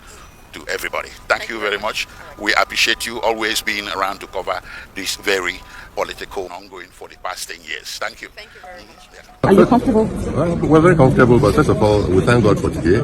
We thank God that the matter has eventually kicked off without rancor. You know, you needed to have been in court to observe the proceedings. All the parties cooperated. BW1 testified. BW1 is Mr. AAA, as he was designated. He investigated the matter 10 years ago, and today he came and gave his evidence and tendered documents. The matter is very simple. The state has a case against our client, and we are defending him. And for the first time, the matter has been opened, and we have heard what the evidence is. On Friday, we are coming back to cross-examine him. But in the main, the matter has commenced on a good note, very sound note, very civilized trial, and we hope by the grace of God we'll continue on this note and get to the end. ó náà lẹ́sìn báyẹn o wá ṣe é ṣe kí arójútó ọ̀rọ̀ yìí o láti jọ yìí ká mọ̀ wò ó bóyá wọ́n rí political solution sí ọ̀rọ̀ Kanu Nnamdi bóyá wọ́n filẹ̀ lẹ́yìn ọ̀rẹ́yìn. ó rẹ̀ káàbọ̀ padà ẹja sáré dé NNPC o ó náà lẹ́sìn bọ́ lẹ́nu Sowore yẹn ẹja dé NNPC o kí ló ń ṣẹlẹ̀ ń bẹ̀. ṣé ọmọ pé láìpẹ́ yìí ni àwọn ẹgbẹ́ kan jáde ajàfẹ́tọ̀ọ́ náà bó ṣe jẹ́ pé youth náà sọ wípé Mele Kyari tí ààrẹ Tinubu ṣe yọ ń ṣẹ́ managing director wọn olórí wọn gbogbogbò káfàtà ní NNPC tán ní kan probe ẹ̀ pàápàá jùlọ lórí owó kan $2 trillion $2 trillion lọ́n ló mọ iye trillion tí ó bá dé tí ó bá fi di náírà ẹ bá ń ṣe $2 trillion sí calculator yín lè gbé $2 trillion sí náírà. jẹ́ kí èmi náà sáré ṣe o 200 kí ni ó wà lẹ́yìn trillion náà trillion wọn ò mọ̀ tó wà lẹ́yìn trillion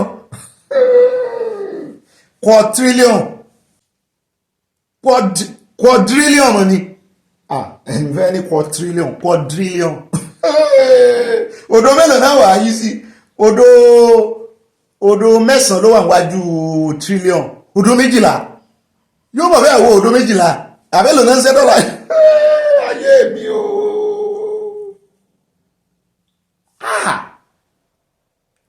Abájọ àṣàṣẹ owó ìsí náírà ní òjà àmọ́ púpọ̀ àṣẹ sí náírà ní o calculator gan orí rẹ̀ ó yìí yóò máa ṣẹ́jú ni yóò wọ quadrillion náírà tán pé ẹ̀sùn lé lórí fún kí wá sọ̀rọ̀ ẹ̀sùn labáwá ní ìsinyìí o ọ̀rọ̀ bí wọ́n ṣe ní refinery Warri ti bẹ̀rẹ̀ ẹsẹ̀ a sọ fún yín lọ́jọ́ sí múlẹ̀ ní tó bá gbọ̀n gbọ́ tán lẹ́nu fetefete tán kóra wọn jáde síwájú kámẹ́rà nígbà táwọn àti Dangote tọ́jọ́ ń fà á kò tí ì tóra wọn náà Dangote ti jàre wọn o refinery Warri wọ́n ní láti January 25 ló ti ṣiṣẹ́ last. Wọ́n sì sọ wípé gbogbo ṣíṣiṣẹ́ rẹ̀ tó ṣiṣẹ́ náà nígbà tán ló ń ṣiṣẹ́ wọ́n ní production below 40%. Kò lámiláàká kankan, kò sí nǹkan kan wọ́n náà ń blend níbẹ̀ ni.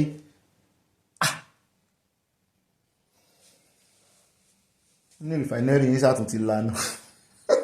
ti Warri mo ní Nàìjíríà ìṣègájù. Ọjọ́ mélòó lẹ fẹ́ fi pinlẹ̀ wèrè tẹ́ ẹ bá fogún ọdún tẹ́ ẹ fi prepare ẹ fogún ọdún prepare láti ya wèrè, ọjọ́ wo ló fẹ́ yà?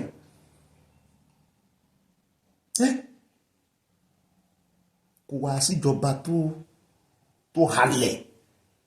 tó lòun jà fún, tó lòun ní transparency, tó lòun jà lòdì sí corruption tó lè yẹ ọwọ́ NNPC o. Ẹ mọ̀ tanra yín o. Àwọn ibì kan wà ní ìṣèjọba tán bá ti mẹ́nu jábẹ̀ tán ṣe iṣẹ́ ribiribi débẹ̀. Àbọ̀jọ́ ò lẹ gbọ́ pé EFCC mú èèyàn kankan rí ní ọ̀rọ̀ lórí ọ̀rọ̀ epo rọ̀bì.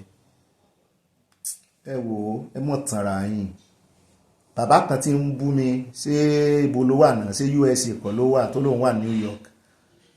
Èmi ìbúyàn bí ni o, mo bá sọ̀rọ̀ sí yín o. Gbogbo bí kọ́ ni accident sì ń ṣẹlẹ̀ ní ẹ̀tọ́ ní Nàìjíríà kan so dẹ̀ kàwé ó wà enlightened wọ́n á sọ pé wọ́n mú jẹ wo àdúrà mo gbà fún yín Nàìjíríà ò ní happen sí. Mo mọ̀ pé kò síbi tí accident ti ṣẹlẹ̀ lágbàáyé, ṣùgbọ́n ṣé bí Maryland àbí New York tẹ́yìn wà yẹn, ṣé bí mọ́tò tí ń gbépo àjàgbé tí ń gbépo ṣé bó ṣe ń fojoojúmọ́ gba iná nìyẹn? Ṣé bó ṣe ń fi ojoojúmọ́ gba iná nìyẹn? Ẹ̀yin alábòsí ni yín o, ẹ mọ̀ra yín o, máa yẹn ẹ mọ̀ra yín gan ni. Mo fẹ́ lo kọ́mẹ̀ntì yín tẹ́lẹ̀ sọ wọn kan wípé waste of time ni. For the first time mi yọ kọ́mẹ̀ntì yìí dànù, yàtọ̀ sí pé ẹ ń bá ṣe pé mo máa wo kọ́mẹ̀ntì wọn ràn ni. Ṣùgbọ́n pé criticize mi máa lò ó láti fi kọ́gbọ́n ni. Ṣùgbọ́n criticism yín yìí pé ẹ ti ẹ̀ kọ́kọ́ wá bú mi èmi ò ní bú yín o, ṣùgbọ́n n ó fi ibi tẹ́ ẹ ti mẹ́ẹ̀ n ó fi hàn yín báyìí. Gbogbo ìṣẹ̀lẹ̀ tí ń ṣẹlẹ̀ Nàìjíríà yìí ojoojúmọ́ bí mọ́tò epo kan bá jó lónìí yóò tún ṣẹlẹ̀ bẹ́ẹ̀. Wọ́n dènà ìlú tẹ́yìn wá ìlú òyìnbó. Ṣé mo lè sọ fún yín wípé ó dé ẹjẹ́ ìgbàdúrà kan fún yín? New York tẹ́ ní ìjàmbá mọ́tò tí ń ṣẹlẹ̀ yẹn, New York will not happen to you. Ẹ sàmì, mo mọ̀ pé ẹ sàmì, mo mọ̀ pé ẹ reject ẹ̀ pé irọ́ New York will happen to you. Ṣùgbọ́n bá bá ní Nigeria will happen to you, kí lẹ́ ṣe? Ẹ reject ẹ̀ ni. Nigeria will not happen to you jàre ẹ̀yin olólùfẹ́ mi, kò ní happen sí mi náà. Development in Nigeria is still underdeveloped. Not kasi, it's not even developing. Ó yà mí lẹ́nu nígbà tí mo rí pé underdeveloped náà sí ká Nigeria sí. Ṣé rí èèyàn máa ń fi level of terror tó bá ń ṣẹlẹ̀ nílùú, èèyàn máa ń fi side by side di development ìlú yẹn ni. Ṣé ẹ lè fi development USA wé ti Nigeria ni? Ẹ fẹ́ fi kú wo oorun. So the crime level ní US ó yẹ kó pọ̀ ju ti Nigeria lọ, ṣùgbọ́n ẹ gbé sẹ́gbẹ̀ẹ́ ara wọn, èwo ló pọ̀ jù? Mi ò sọ pé kò sí crime level mi ò ní kò sí crime ní USA, ṣùgbọ́n technology development ta ló pọ̀ jù náà méjèèjì, Nigeria àti USA. Economy ta ló dáa jù, development tí ẹ ní kì í sọ̀rọ̀ economy, development in terms of technology ta ló gbọ̀rẹ̀ gẹ̀júgẹ̀jù, kì í ṣe USA ni. Ta ló yẹ kí crime wọn pọ̀ jù? Iṣẹ́ àmúrelé yín dáadáa, mo kàwé o, mo sì ka ọgbọ́n. Ó dẹ̀ já kò lórí ìrìn ìjàre ẹni mo bínú mi ò bínú. Àṣìmọ̀ kanjú abẹ́ ń kọ̀ náà nù. Ẹjá lọ sínú rẹ̀ jọ́wọ́n kan nínú abala sáná wọlé ẹjá dọ́dọ̀ arákùnrin kan tó ń sọ nípa AI fún wa. Mo ní AI ń gbọ̀rẹ̀ gẹ̀jígẹ̀. Ọ̀pọ̀lọpọ̀ àwọn èèyàn ló ń ṣe kọ́ọ̀sì yẹn báyìí. Ẹjá dára wa lẹ́kọ̀ọ́ lórí AI. Kí ló ń jẹ́ AI? Ẹ ti wọ́n gbọ́. Àwọn kan tí ẹ̀ ń rí lórí Facebook wọn, àwọn kan ń rí lórí WhatsApp wọn, tí WhatsApp gbé síbẹ̀ pé AI mẹ́ta. Ẹ̀rù ń báyìí, ẹ má jẹ́ ẹ̀rù ò báyìí. Wọ́n pè bẹ́ẹ̀ ní artificial intelligence, yóò sì ràn wá lọ́wọ́ bá a bá gba Yorùbá nation tán. Ṣùgbọ́n àwọn ọ̀jọ̀gbọ́n kan wá ń tẹnu bá Nàìjíríà pé Nàìjíríà kàn jókòó rẹ̀gẹ̀dẹ̀ gbogbo ayé ń lo AI wọn tiẹ̀ ní kankan tó fẹ́ fi ṣe AI ní ìsìn ó ti ń sọ pé sùn àwọn hospital kan wà tó jẹ́ pé wọ́n tiẹ̀ níbi tó ń bá a lọ wọn ò mọ̀ bóyá àwọn hospital yẹn ti wà ṣùgbọ́n narration tó ń ṣe níbi tó ń bá a lọ wọ́n ní yóò tiẹ̀ tó táìmù kan AI ni ó mọ̀ attend sí ẹni tó bá gbé wá ó ti wà ní China AI náà ń lò káàkiri ní ìsìn pé kíní fẹ́ gbé oògùn láti inú unit kan síbi kan rọ́bọ̀tì ni ó bá yín gbé lọ kì í sì ṣe rọ́bọ̀tì tí ń rìn kíní yẹn báyìí yóò mọ̀ múùfù bíi cable car ní lókè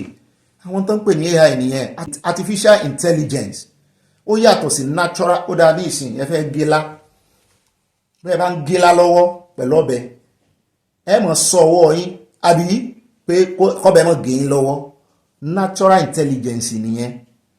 ìtumọ̀ ẹ̀ náà ni wípé ń tá a dá tọ́lọ́run dá naturally ó yàtọ̀ sí artificial ní àtọwọ́dá ọgbọ́n àtọwọ́dá ìmọ̀ àtọwọ́dá ó sì ti bẹ̀rẹ̀ tipẹ́ kọ̀ǹpútà gan AI nìyẹn ṣùgbọ́n AI ti wá kọjá bẹ́ẹ̀ ní ìsìn náà ní kùdìẹ̀kùdìẹ̀ tiẹ̀ tó pọ̀ gan tó ráwọn èèyàn fi ń jalè wọ́n fi ń parọ́ wọ́n fi ń ṣe fídíò tí ò dá wọ́n fi ń gbéròyìn irọ́ torí ẹ̀ àwọn ìròyìn Traoré Burkina Faso kí n tó bìlíìfù ẹ̀ wọ́n ní channel Burkina Faso tó ń pè ní Faso TV wọ́n ní channel tí wọ́n bó ṣe pé French náà sọ́mbẹ̀ ṣùgbọ́n ibẹ̀ ni mo ti lọ mọ́ confam ogun tí n bá fẹ́ confam nípa Traoré sẹ́rí gbogbo àwọn tí wọ́n á mọ́ parọ́ fún ìkan jáde lẹ́nu ọjọ́ mẹ́ta ààrẹ Tinubu ó ṣe kinní kan ó ránṣẹ́ sí Traoré irọ́ ni bàbá ńlá irọ́ gbogbo reference tí ẹni tó ṣe narration yẹn make tó sọ pé Traoré give talk lọ́jọ́ tó yẹ kó wá sí Nàìjíríà ó rán àwọn diplomat méjì wá pé òun wá lọ ṣe national broadcast mo wá national broadcast yẹ ti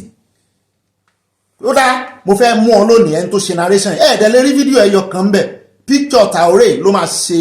kinní sí èmi ò sọ pé gbogbo news ẹ̀rọ ni o ṣùgbọ́n àwọn tí n bá ti rí òun gangan bẹ̀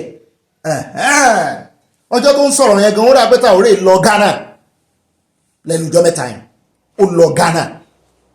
wọ́n á ní ó give national broadcast ṣe rí AI ó ní kùdìẹ̀kùdìẹ̀ gan wọ́n fi AI gan ṣe fídíò amúkan wá fún yín nípa pásítọ̀ tóbi kan tí TikToker kan tú àṣírí wípé AI náà fi ṣe fídíò yẹn tí oríṣiríṣi mọ́tò dẹ̀ǹdẹ̀ wà lẹ́yìn ẹ̀ tí ẹ sì rò pé òun ó wà ń bẹ̀ ni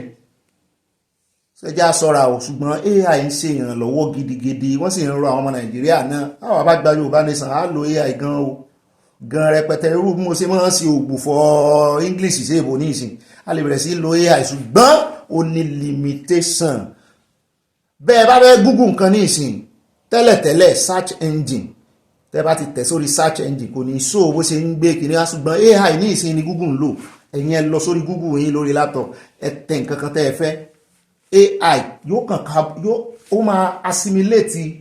ó máa kó gbogbo ohun tó jọra wọn tẹ́ ẹ béèrè yẹn ó máa kó gbogbo ẹ̀ pọ̀ á tún ṣàlàyé á tún máa bí yín question AI nìyẹn artificial intelligence irú bẹ́ẹ̀ ṣe ń gélá tẹ́ ń fọwọ́ ara yín gélá ẹ mọ̀ tí ọ̀bẹ bá fẹ́ gé yín lọ́wọ́ tẹ́ ẹ sáré gbé ọwọ́ ṣùgbọ́n AI ò ní irú intelligence tó ti yẹn wọ́n sì ní ẹ̀rọ nú wọ́n lè ṣe tí ó mọ̀ gélá tọ́ ẹ fi sí báyìí tí ó ẹ wo irú àwọn tí ò lè dìde tán ní spinal cord injury ní ìsìn wọ́n ti ń ṣe AI kìíní fún wọn tó yẹ pé wọ́n lè fi rìn tó máa wọ kíní ẹ̀ fún wọn bí rọ́bọ̀tì báyìí wọ́n dẹ̀ ń dìde iṣẹ́ tó fi máa tàn jókòó wọ́n á fi dìde spinal cord bọ̀bọ̀ kíní yẹn ló ní spinal cord wọ́n á dẹ̀ máa fi rìn wọ́n fi AI sínú ọpọlọ artificial intelligence ní àtọwọ́dá intelligence náà ni ṣùgbọ́n àtọwọ́ kàn jẹ́ pé wọ́n rò pé AI mọ́ sóhun tiẹ̀ ẹ jẹ́ asáré gbọ́rọ̀ lẹ́nu ọ̀jọ̀gbọ́n yìí níwọ̀n bá a bá padà dé káwá máa tẹ̀síwájú nínú ìròyìn tòní. Let's begin with the recent report regarding AI-powered cities, of the future, where cities from Singapore to San Francisco and from Nairobi to Paris are all heading into the AI transformation, of public service. But not one Nigerian city was mentioned. The question is, what is the risk? Should we be worried at this time about such a report? Because since we got computers and people started using the internet, we've seen a massive uprising in terms of, economical activities and social activities as well. Imagine a city or a country not using the internet at the moment. That would be a very dark place to be. Mm-hmm. So I think Nigeria simply needs to jump on it because the next phase at the moment is the artificial intelligence. So we've got internet now. Now the next thing is artificial intelligence. So the quicker we jump on it, the quicker it for us to absolutely maximize the opportunities as well. And not just that, we've got to start training our people as well and using those capabilities so that we are not just consumers, right? Sometimes we consume things a lot, but we are also developers and producers as well, rather than consumers. And we can sell to other countries as well, not just within Africa, but across the world as well. I think that's the opportunity we should not miss as well. It's really important for Nigeria, for us to solve our problems. We should not delegate the problem to some other country to solve for us. So the other way we can do it is to ensure that our developers, our young people access our data about us, and then they can use that to build solutions to solve our problems. And I think it's really, really important. And I think that's the advantage that we need quite quickly. And we can do that very well. And I think we can look at the critical areas. So agriculture is one of them. National security is another one of them as well. Health is another part as well. Financial services is another part as well. So we can simply use our data to solve those problems using artificial intelligence. And you're right, data is the fabric of artificial intelligence, because without data, there's no artificial intelligence. I say that we need to appreciate and embrace our young people because they're super talented, but they just need investment and direction. And I think that's where we need to ensure that we're putting our energy as well. And I think once we do that, we definitely have a very cohesive system, an ecosystem that works for everybody and for all these key stakeholders, not just in the public sector, but also in the private sector as well. And I think once that comes together, we definitely see an economy that is thriving, that works for everybody and not just for some few. If we don't do it now, what would happen is we're then going to go use people's technology, people's system that they built for us. And guess what? Rather than we becoming a free nation, we're going to be a colonized nation as well. And that's something that you and I don't want. And most people in this call today, we don't want to be colonized any longer again. ó náà lẹ́tí bọ́ lẹ́nu ìkànnì àwọn ọ̀jọ̀gbọ́n yìí o, láìsí dátà kò lè sí artificial intelligence. Bóyá rẹ̀ ò bá wá yé yín tán gbìyànjú láti sọ náà ni wípé ẹ wo Nàìjíríà fún àpẹẹrẹ, wọn ò mọyé wọn fún rárá wọn, olórí Nàìjíríà ò mọyé àwọn tí ń rúùlù lé lórí. Bẹ́ẹ̀ bá dórí ẹ̀rọ ayélujára ní ìsìn, bẹ́ẹ̀ bá béèrè lọ́wọ́ Google pé how many people are in Nigeria, kí ni population Nigeria, yóò sọ fún yín nítorí ó ń lo data, ó ń lo artificial intelligence. Ìtumọ̀ rẹ̀ nù. Ṣùgbọ́n wọ́n ní bí Nàìjíríà ò bá wa tètè gbé gbèsè, wọ́n ní bí ó bá fi dọjọ́ iwájú, kọ̀ǹpútà làwọn èèyàn ń lò kiri ìgbà tán kọ́kọ́ introduce kọ̀ǹpútà, tán introduce íńtánẹ́ẹ̀tì, àwọn èèyàn kọ́kọ́ fẹ́ ṣe ńgbà náà. Bí lẹ́nu ìgbà kan tí ẹnujọ́ mẹ́ta tí COVID ṣẹlẹ̀ ní ìkan náà pásítọ̀ tó ní 5G pé ẹ̀jẹ̀ ní lò. Ṣùgbọ́n ní ìsìn lórí fóònù rẹ̀ yóò ti ṣéǹjì fóònù tí ń lo 5G, yóò ti ṣéǹjì sí fóònù tí ń lo 5G ní ìsìn. Ẹ má jẹ́ kán fi technology tàn wá jẹ o. AI káwa náà tètè darapọ̀. Ilẹ̀ Yorùbá àwa mọ̀pá wa ó ṣe ní Yorùbá nìsan. Ó rẹ̀ káwọ̀ pariwo náà lẹ ti gbọ́ ẹ o, ẹ̀yin náà ẹ máa lo AI inú ilé o, gbogbo ń lo Siri àbí kí náà ń pè tí mo tẹ́tẹ́ sọ fún wípé play àwọn míì lórí fóònù wọn yìí tẹ fóònù kan tó wá ń sá fóònù tí kọ́ọ̀lù bá wọlé wọn yìí tẹ fóònù tán bá fẹ́ dáì nọ́mbà gan wọ́n á kàn sọ sínú fóònù yẹn ni pé dáì, wọ́n dárúkọ ẹni yẹn, AI ló ń ṣiṣẹ́ yẹn. Ó dá o, àníri jù báyìí lọ, àyá óyá ìwọ náà wá fi AI rẹ àìrọ àyá ò ní artificial intelligence, ó ti le jú mọ́ mi, natural intelligence rẹ wá fi NI rẹ torí AI wá NI wá fi NI rẹ gbé àwọn èèyàn wa débẹ̀ kó tó wọ́n ranjú.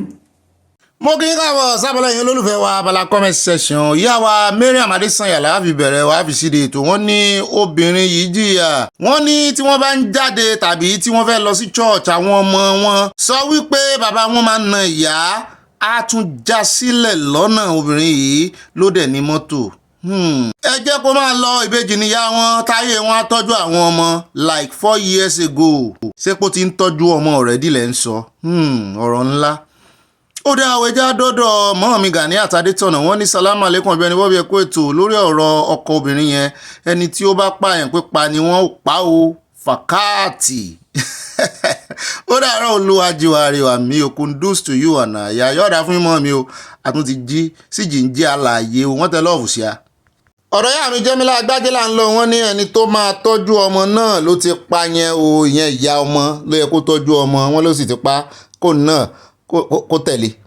At All Star, wọ́n ní MMM CBEX are for the South, de-radicalization are for the North. Only different is MMM CBEX capital come from citizens, while de-radicalization capital comes from government. The operational concept based on referral. That is why the number keeps growing up. Plus reintegration, salary benefit with kicks back. Òyìnbó yìí ti pọ̀ jù lónìí, kó kankan òye mi ń bẹ. Your best friend from Florida. mọ́ọ̀mí ọlápẹ́jọ́ àṣàyè wọ́n ní Ọ̀gbẹ́ni Bobby ibà oníròyìn kò sí má gbọ́ ọlọ́run lójú orí bẹ́ẹ̀ ẹ kú iṣẹ́ ọlọ́mọ ìlú àjọ ń ṣe ni ọlọ́run ọba kò ní í gba ohùn lẹ́nu yín o àmì o kò sí àríyànjiyàn fún ìdájọ́ ẹni tí ó pa ìyàwó rẹ̀ òkè òun náà lọ fi ikú ṣe ìfàjẹ àwọn ẹbí ìyàwó yóò tọ́jú àwọn ọmọ nítorí kòró tí wọn kó tó pa ìyá wọn. Yorùbá Nation no going back from Chicago yọ̀ọ̀dà fún yín o in fact ẹjọ́ orílẹ̀ dáhùn. At Brown Muyi bá mi ní Ọ̀gbẹ́ni Bobby mo máa ń gbádùn ìròyìn yín o. Owó tí àwọn ọmọ Nàìjíríà fẹ́ fi ṣe tẹ́sítì ṣé ẹni tí ò tí ì rí oúnjẹ jẹ la máa ṣe tẹ́sítì ní owó genotype wọn. wọ́n mú ẹgbẹ́ pọ̀fẹ́ náà ń ṣe ó ṣe kókó kẹ́ ẹ ṣe o kì í ṣe tẹ́sítì tó gùn lọ títí. àti dọ́dọ̀ mọ́ mi Dorcas Dúródolú Atúnmíṣe wọ́n ní ewúro ipa ewúro lóòótọ́ nígbà ọ̀gbẹlẹ̀ gbòǹgbò ewúro ló ń foaming water rin ewúro tí ewé rẹ̀ fresh ọ̀pọ̀lọpọ̀ àṣírí ló ti tú nípa ikú bàbá ọba ìmọ̀ràn tèmi ni kí wọ́n gbé òkú bàbá ọba padà sí USA justice for him from Providence Rhode Island mo rò pọ́n náà ti sin òkú bàbá yẹn ni mo rò pọ́n náà ti fẹ́rú ni. At Tọ́lá ni wọ́n ní that is not an apology but sarcasm bẹ́ẹ̀ ni ó fi apá bí ọ̀pá wẹ̀ẹ́dẹ́. mọ́ mi títí láyọ̀ Oyèbánjí wọ́n ní nítorí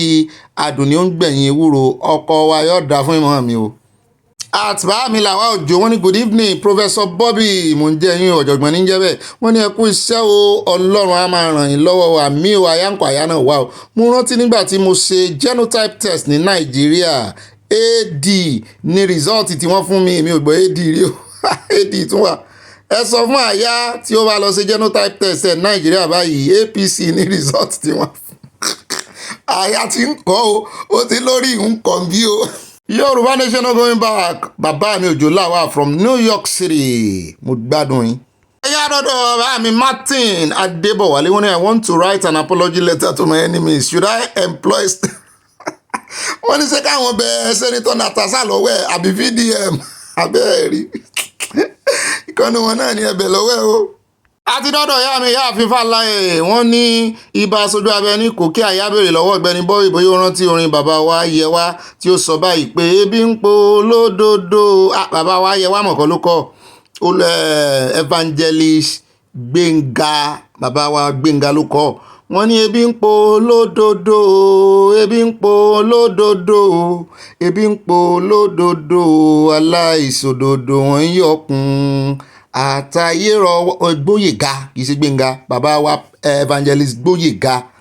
àtàyérọ wá o àmì bẹ́ẹ̀bẹ́ gbogbo wa máa ló fojú sọ́nà ọ̀rọ̀ ayé máa mi fàdúrà ìfẹ́ ló ń torílẹ̀-èdè ṣe òdodo ló ń gbórílẹ̀-èdè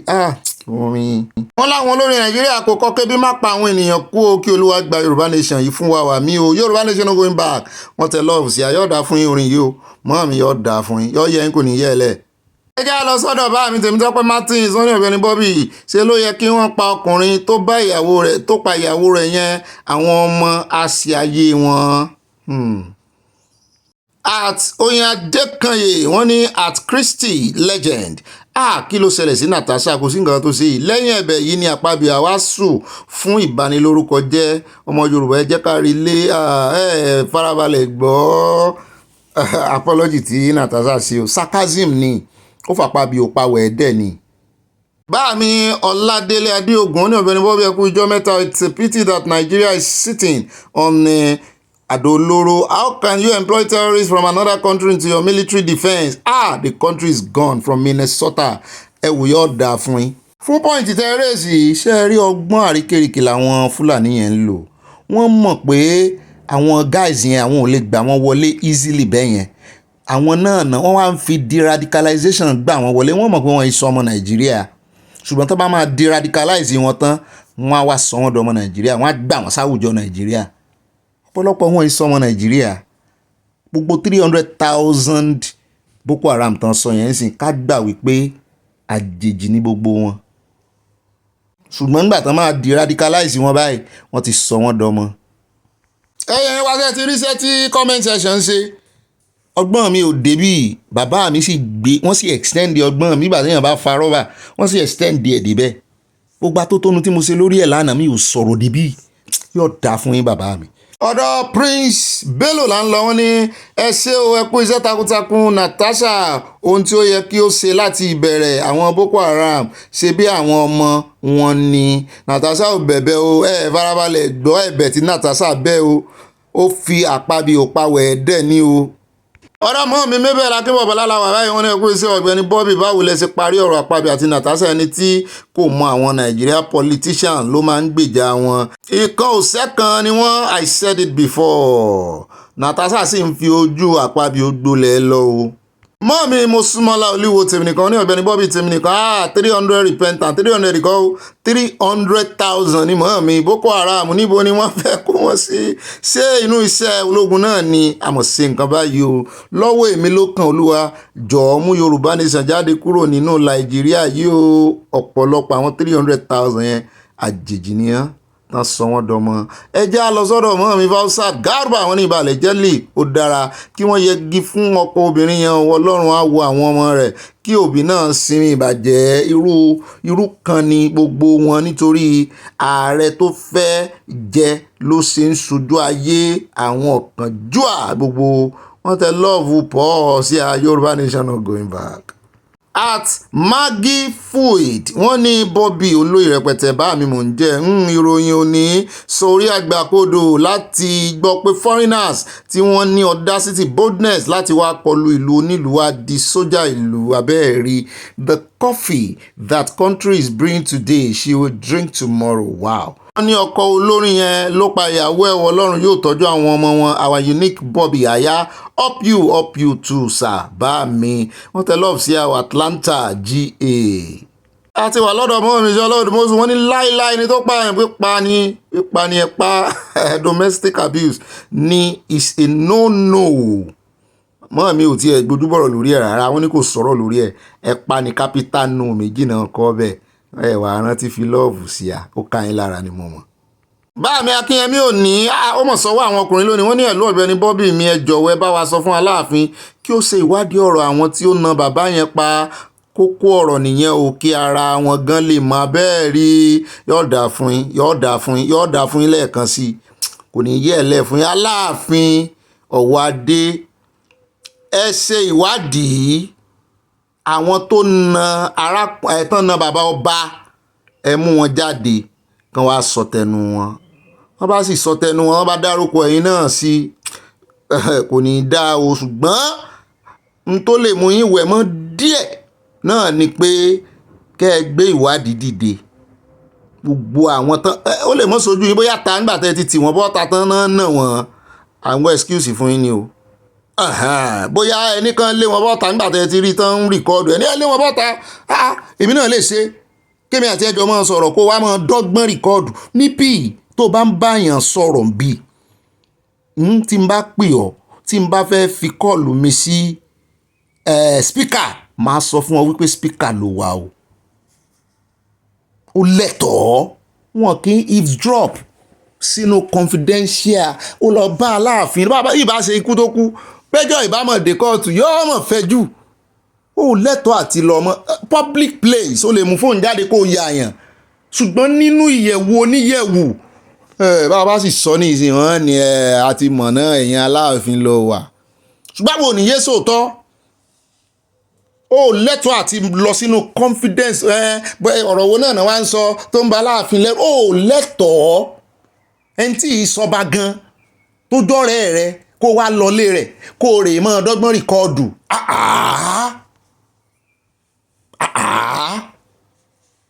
wọ́n bá wá lé wọn jáde ó wá lè mọ́ tójú Aláàfin tán èèyàn fi wá nà wọ́n ní nǹkan o ìyẹn la fẹ́ kí Aláàfin náà gbé ìgbésẹ̀ wọ́n gbọ́dọ̀ wẹ kínní ìmọ̀ tó bá ṣe é wẹ̀ mọ́ ní tí ò dá o kò lóko méjì kò dá ní pé wọ́n na bàbá yẹn tí bàbá fi wá kú irọ́ ẹjẹ́ àfọ̀rọ̀wóra wa wo Aláàfin ọ̀rọ̀ yìí ò bí wọ́n silent is not the best answer nínú eléyìí o tó ra àìṣe fúlù. lọ́dà fún bàbá mi o mo kí ọ̀rọ̀ yín lẹ́yìn ni o bẹ́ẹ̀ náà ni àti unique baby girl wọ́n ní nítorí pé ewúro dùn ó dẹ̀ tún korò to the best of my knowledge ẹ̀yin gan ti bú ẹ̀rìn ẹgbàá díẹ̀. And Hero Martins wọ́n ní Ikoria and Nubi acted in the movie Glamour Girls. Wọ́n tẹ lọ́ọ̀ fi àwọn bàbá wa Martins from Minnesota, USA. Ọlágbájá sẹ́yìn lágbájá ni Ọlágbájá wọ́n ní ibà apology wa o mò ń jẹ́ yín o. I wish sure these people are not systematically grouping their soldiers in case war break out in Nigeria. Ibà apology o ẹ fi ojú àgbà wo yọ̀ọ́dà fún ibà mi ẹ̀yìn àgbà o wọ́n tẹ lọ́ọ̀bù sí a o. Ṣé ẹ rí àwọn àmì wọn ò tí ẹ̀ràn tí mú fúlì ìròyìn yẹn wá lánàá wọn ò play ibi tí Soludo ti ń sọ̀rọ̀ bóyá á play ẹ̀ lónìí kọ́ lọ́n ṣàjẹ́ rántí á play ẹ̀. Ó ń jọ bí ẹni pé àwọn ará bíi wọ́n múra lẹ́ǹ tí wọ́n ní o wọ́n gbọ́n o. Àmì Josephine Aláwìyé wọ́n ní àwọn tí kò ní ọpọlọ pípé ló ń ṣe ètò repentant yìí o. Ọpọlọ wọn ò pé rárá, ara wọn ò yá, ara wọn ò le. Mi Tina Parker wọ́n ní I beg you Bobby make you no discontinue comment section o. I enjoy listening to you. Read the comments and your wonderful watchers. It's good for Natasha to beg Mr. Yokoyoko àbí Yokoyoko lẹ́fẹ̀ẹ́kọ́ mo ṣe ń jẹ àmì rẹ̀ sí ìyàwó oníyàwó Yokoyoko lẹ́kọ̀ọ́ so she could be able to help her people. Mo gbé ọ̀dà pẹ̀lú tẹ̀sí kọ́ yìí á discontinue comment section kò sí comment section mọ́ ẹ máa lọlé. Wọ́n ní the apology letter excoriated the Senate president Bobby excoriated tẹ́ lo ìwò ńlá ni ó mọ̀ disorder excoriated mọ̀ wá ẹ̀ ń bá ní onígangan tó ń ṣe tó ní skoin lórí excoriated disorder ó wà mọ́ mi. Ó dá o mo rí love alárànbarà yẹn àti Rose smelling good at Joseph Oyèkánmi bá mi ní Ọ̀gbẹ́ni Bobby ní tèmi o èmi ò mọ ìdí kan tàbí méjì tí Natasha ní láti bẹ Akpabio ìwà ìbàjẹ́ gbà ní eléyìí. I can bet it that this man Akpabio and his followers in the house will do more than Akpabio in the future allegedly. Ìléwúrẹ́ ìdè láti bá wọn dá sí ọ̀rọ̀ náà. Love from Indianapolis, USA. Bá mi kó mọ bẹbẹ ó hàn fi kíní ṣe yẹ̀yẹ́ ni sarcasm ni ó fi ṣe yẹ̀yẹ́ ni ẹ̀rì túngbọ́ ó fi pàwọ̀ ẹ̀dẹ́ ni. Ẹgá lọ sọ́dọ̀ ọmọ mi Lina Oyenubi wọ́n ní Ọ̀gbẹ́ni Bobby ẹ kú sí ọpọlọ èmi fọwọ́ sí kí wọ́n pa ọkùnrin yẹn. The man was wicked to the children when the woman was alive. Natasha begged as arranged. Tinubu ti dá sí wọ́n kàn gbé ajá lọ́bọ̀ fún wa ní bàbá Tinubu ti parí ìjà fún wọn. K1 the ultimate is cookie, it's nothing to write home about. Ọmọdé ni VDM, he needs to apologize to whoever as per arrangement. Olúwa ló mọ ẹjọ́ dá Yorùbá ní sọ àti ẹ̀wà rántí ka 5 line mọ́ ẹ ti ń kọ kí ní ìgùn jù o ṣùgbọ́n mo like bí ẹ ṣe kọ́ àwọn pọ́ìntì yín jọ pápápá ní summary. Ẹ jẹ́ àdọ́dọ̀ bá mi Oríọlá Oríìṣẹ́mọ́ gbọ́n tán sọ wọ́n ní ibà mò ń jẹ́ yín bá mi wọ́n ní kí Ọlọ́run tẹ bàbá ọba sí afẹ́fẹ́ rere àmì o ṣùgbọ́n àwọn ìsọ̀bẹ̀rẹ̀ ọ̀dọ́ Aláàfin need to be cautioned at the same time. Nǹkan ìbílẹ̀ tí wọ́n ní wọ́n lò yẹn kí wọ́n kó jọ fún àwọn pààyàn tó ń dà lóru. Miranda Natasha àti Fubara ó lọ́wọ́ nú Oríọlá Oríìṣ from Dallas, Texas. Báà mi yóò dáa fún yín o yóò dáa fún yín ṣùgbọ́n Aláàfin láti ṣe ìfọ̀mọ́ wọn láti ṣèwádìí ẹni tó nààyàn lóògùn kan mú ta yóò ti máa nààyàn lóògùn tipẹ́. Ẹgá lọ́dọ̀ mọ́ mi Sáré Johnson wọ́n ní Christian ò lè sí nínú Boko Haram nítorí àwa ò kì í jà fún Ọlọ́run torí Ọlọ́run lè jà fún ara rẹ̀. Ọlọ́run yóò jà fún wa ní ilẹ̀ Yorùbá láìpẹ́ o ọ̀rọ̀ wa yóò dáyọ̀ ire o Ọ̀gbẹ́ni Bobby ire mọ́ mi o. Bẹ́ẹ̀ náà ni ìyàwó Adésọlá Ládèjì wọ́n bá ń reply wọ́n ní àwọn ajá fún Ọlọ́run yìí gan kì í ṣe mùsùlùmí wọ́n fi mùsùlùmí bójú ni wọ́n ń pa mùsùlùmí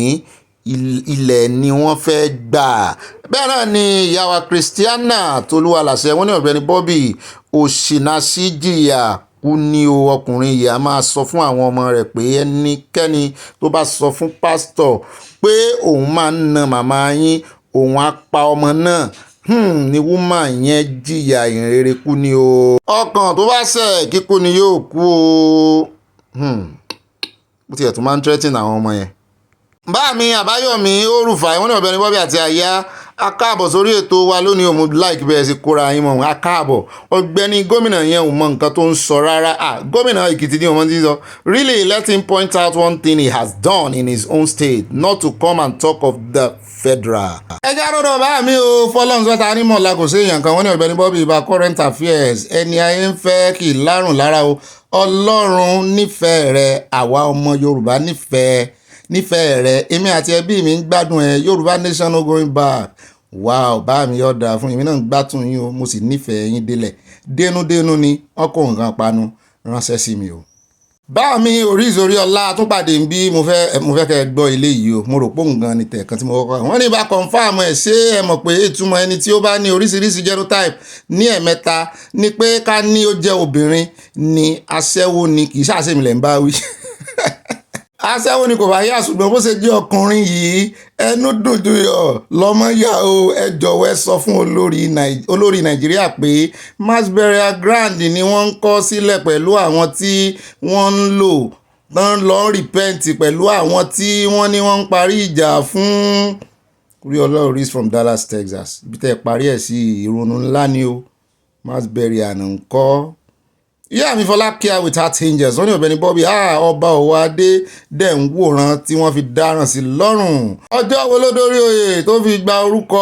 ọlọ́run á bá wọn yanjú rẹ̀ bàbá tí abroad lọ gba ikú ní Nàìjíríà láì ṣe pé àwọn agbésùmọ̀mí ni ó pa á ó ṣe mí láàánú gan ni kí ọlọ́run tẹ́ bàbá sí afẹ́fẹ́ rere o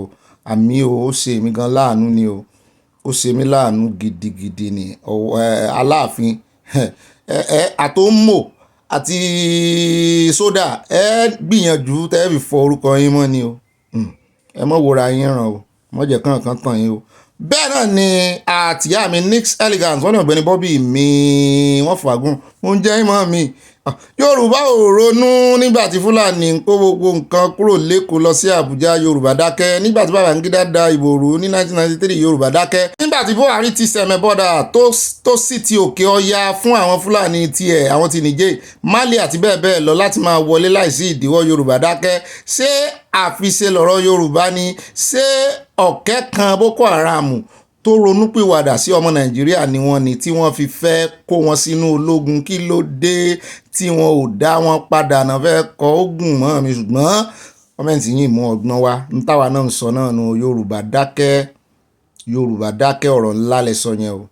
Yorùbá dákẹ́ ó yẹ kí n fi sí program lọ́jọ́ kan. Yorùbá náà ló sì ní béèyàn bá dákẹ́ tara rẹ̀ ó bá dákẹ́ o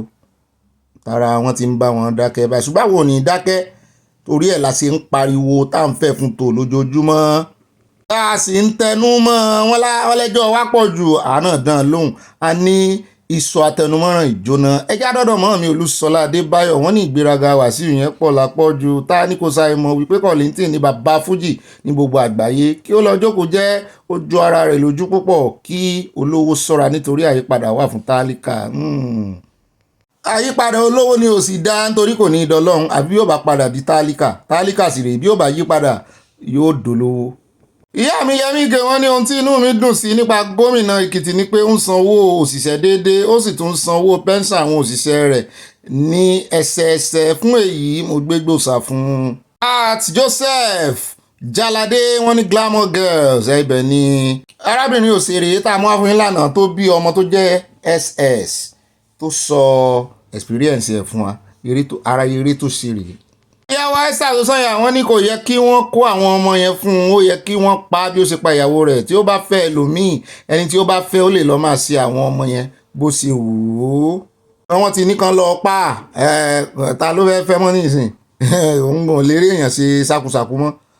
ìyàwó Aminat Ganiyu wọ́n ní ẹkú dédé àsìkò yìí Ọ̀gbẹ́ni Bobby mọ́ mi mo kíyan àtàyà ẹkú iṣẹ́ takuntakun Ọlọ́run á máa bá wa ṣe wà mí o nípa ti arákùnrin tí ó pa ìyàwó rẹ̀ yìí ìwé mímọ́ sọ wípé ẹnikẹ́ni tí ó bá fi idà pa ni nípa idà láwọn fi pa òun náà wọ́n tẹ lọ́ọ̀bù sí sọ pé bóyá kan lọ pa àbí kan mọ́ pa ìwé mímọ́ sá ti sọ̀rọ̀ pé kan pa ẹni tó bá fi idà pa àyàn. àti Mojíráọlá Adémọ́lá wọ́n ní ó Bobby àti àyà ẹ̀ka alẹ́ o kò dára bẹ́ẹ̀ kí ọkùnrin sọ bẹ́ẹ̀ fún àwọn ọmọ ẹkú iṣẹ́ ìlú Odò àgbẹ̀yìn kò ní gbé ọ̀dàlẹ̀ àmì yóò gbé ẹ̀yìn náà orílẹ̀-èdè Yorùbá tètè dé wọ́n tẹ lọ́ọ̀bù sí wọ́n kò nǹkan panu sí ire o. mọ́ọ̀mí Adérónkẹ́ Adépọ̀jù wọ́n ní Ọ̀gbẹ́ni Bobby ewúro jẹ́ igi tí gbogbo ìgbà season ló bá ewúro lára mu ewúro kì í kú nígbà òjò tàbí nígbà ẹ̀rùn Yorùbá nation no going back wow ó bóyá torí ẹ̀ gangan ló ṣe jẹ́ bàbá igi. ó dáwọ́ káàbọ̀ padà ohun àyá èmi náà gbádùn natural intelligence rẹ ọmọ tó gbọ́n ni ó ti bá gbàjẹ́ ó rẹ̀ ní pápápá ẹja máa wọnú àkójọpọ̀ ìròyìn lọ àròjọ mùsùlùkùn ká mọ̀ dènà pẹ̀lú ká mọ̀ fi ọ̀pá pọ̀ lọ́pọ̀lọ́ péjọ báyẹ̀ bá yọ ẹ mọ̀ bá pín kókálíkó káàbọ̀ sẹ́yìn tí jókòó dáadáa ẹ fẹ̀yìntì comfortably ẹ wá nǹkan tẹ́ mọ̀ fi sọ̀rọ̀ àjìjà nǹkan panu nǹkan olómi tútù kémi wá mọ̀ gbé yín débẹ̀ torí inú sọ́mà ti dé gan báyìí o spring yóò parí láìpẹ́ yìí sọ́mà ń wọlé bọ̀ tó ti ń gbóná gan ẹjẹ́ àdọ́dọ̀ bàbá wa King Sunny Adé sàn ti rí wọn náà jí wọn gbé ṣé lóòótọ́ sàn Fúlàní ni kí ló dé tọ́mọ wọn kan pariwo síta ìbéèrè tí Dámilọ́lá Esther ọ̀kan lára àwọn ọmọ àgbà ọ̀jẹ̀ olórin jùjú ìyẹn bàbá wa Sunny Adé bàbá ẹlẹ́sìn ní Bàrígà ń béèrè pé níbo ni gbajúgbajà olórin náà wà tí ó sì di awuyewuye lórí ẹ̀rọ ayélujára ni òun bí wá ń bo ní bàbá rẹ̀ wà ìwọ láàbì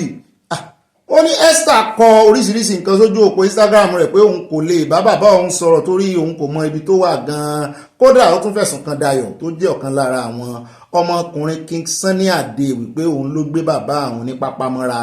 òun ló jí bàbá òun gbé mu ní ó mọ túmọ̀ ẹ̀sùn ajínigbé ni ó ló gba fóònù lọ́wọ́ bàbá òun ò lè sọ̀rọ̀ pé ó fipá mú bàbá òun ni mo ní ebo ní mánéjà bàbá rẹ̀ ni ó ní òun ló ń hàtì gẹ́gẹ́ bí mánéjà bàbá mọ̀ kò bá mánéjà gangan gbogbo ayé wọn mọ mọ́níjà bàbá Sunny Adé tó bá wá ní mọ́níjà ni àṣẹ step brother rẹ̀ ni mo ní ẹ tún gbèsè elédòde ẹ̀yìn ọmọ yìí ẹ tún gbèsè elédòde kí ni kàríà ti yín pẹ̀lú kàríà bàbá yín ẹ bọ́ rán yín skul ẹ̀yin ò ṣe tẹjúmọ́ nǹkan tẹjúmọ́ láwọn onírin ẹ tẹjúmọ́ àdúró owó tí bàbá yín ná lé yín lórí ewó tún ni kàríà bàbá yín tí gbogbo yín mọ́ ní èjì kiri wọ́n ní Esther ní òun fẹ́ kí àwọn agbófinró mú Dayọ̀ torí òun ló gbé ọba orin jùjú náà pamọ́ ọ̀rọ̀ rẹ̀ gan ò tiẹ̀ bàbá sọ fún Dayọ̀ pé wọ́n fẹ́ padà lọ sílé àmọ́ níbo ni wọ́n wà báyìí níbo làwọn fóònù wọn wà torí wọn ò gbé ìpè lórí aago mọ́ níbo ni wọ́n wà gan-an mo fẹ́ kí àwọn ọlọ́pàá mú Dayọ̀ mo sì fẹ́ kókó gbogbo owó tó ti ń jí gbà lọ́wọ́ bàbá wa sí ẹ rí i bẹ́ẹ̀ mọ́ dùdú lógún o àdìsí kì í sọ ọmọ kékeré o kì í ṣe máìnà nìyẹn o owó bàbá yín ni gbogbo Dayọ̀ rò pé òun lè sá lọ nígbàkúgbà torí ó ní visa láti sá lọ orílẹ̀-èdè UK Esther ló sọ bẹ́ẹ̀ Esther ní ọ̀pọ̀ ọmọ King Sunny Adé ni kò láǹfààní láti rí bàbá làbí láti bá bàbá sọ̀rọ̀ láti ilé ìtura kan sí òmíràn ni bàbá àwọn ń lọ pé bàbá ò súnlé ó ní KSA kò sí ní ọ́fíìsì rẹ̀ mọ́ torí ní gbogbo ìgbà ló ń lọ ṣeré níbìkan tàbí òmíràn kí wàá ti yín bẹ̀ tẹ́ ń sọ bàbá ẹ sì ń gbowó oúnjẹ lọ́wọ́ bàbá ní àdìsí yìí mo rántí ọ́fíìsì bàbá nígbà náà ní ṣé ń ṣe sùúrù lérè nu àbí ojú ẹlẹ́gbàá mo rántí ó fẹ́ súnmọ́ ojú ẹlẹ́gbàá níbi barracks I think tí n bá ṣe mistake ọ́fíìsì wọn kan wà ń bẹ̀ bẹ́ẹ̀ náà ní ilé wọn Lájílẹ̀yẹ wọn nílé ní Bàrígà bàbá ẹlẹ́sìn ní mo mọ́lé wọn gangan white náà kùn mo máa búrò wọn kan ń gbà bọ̀dà délé ìjọra wọn tó tẹ̀lé wọn gangan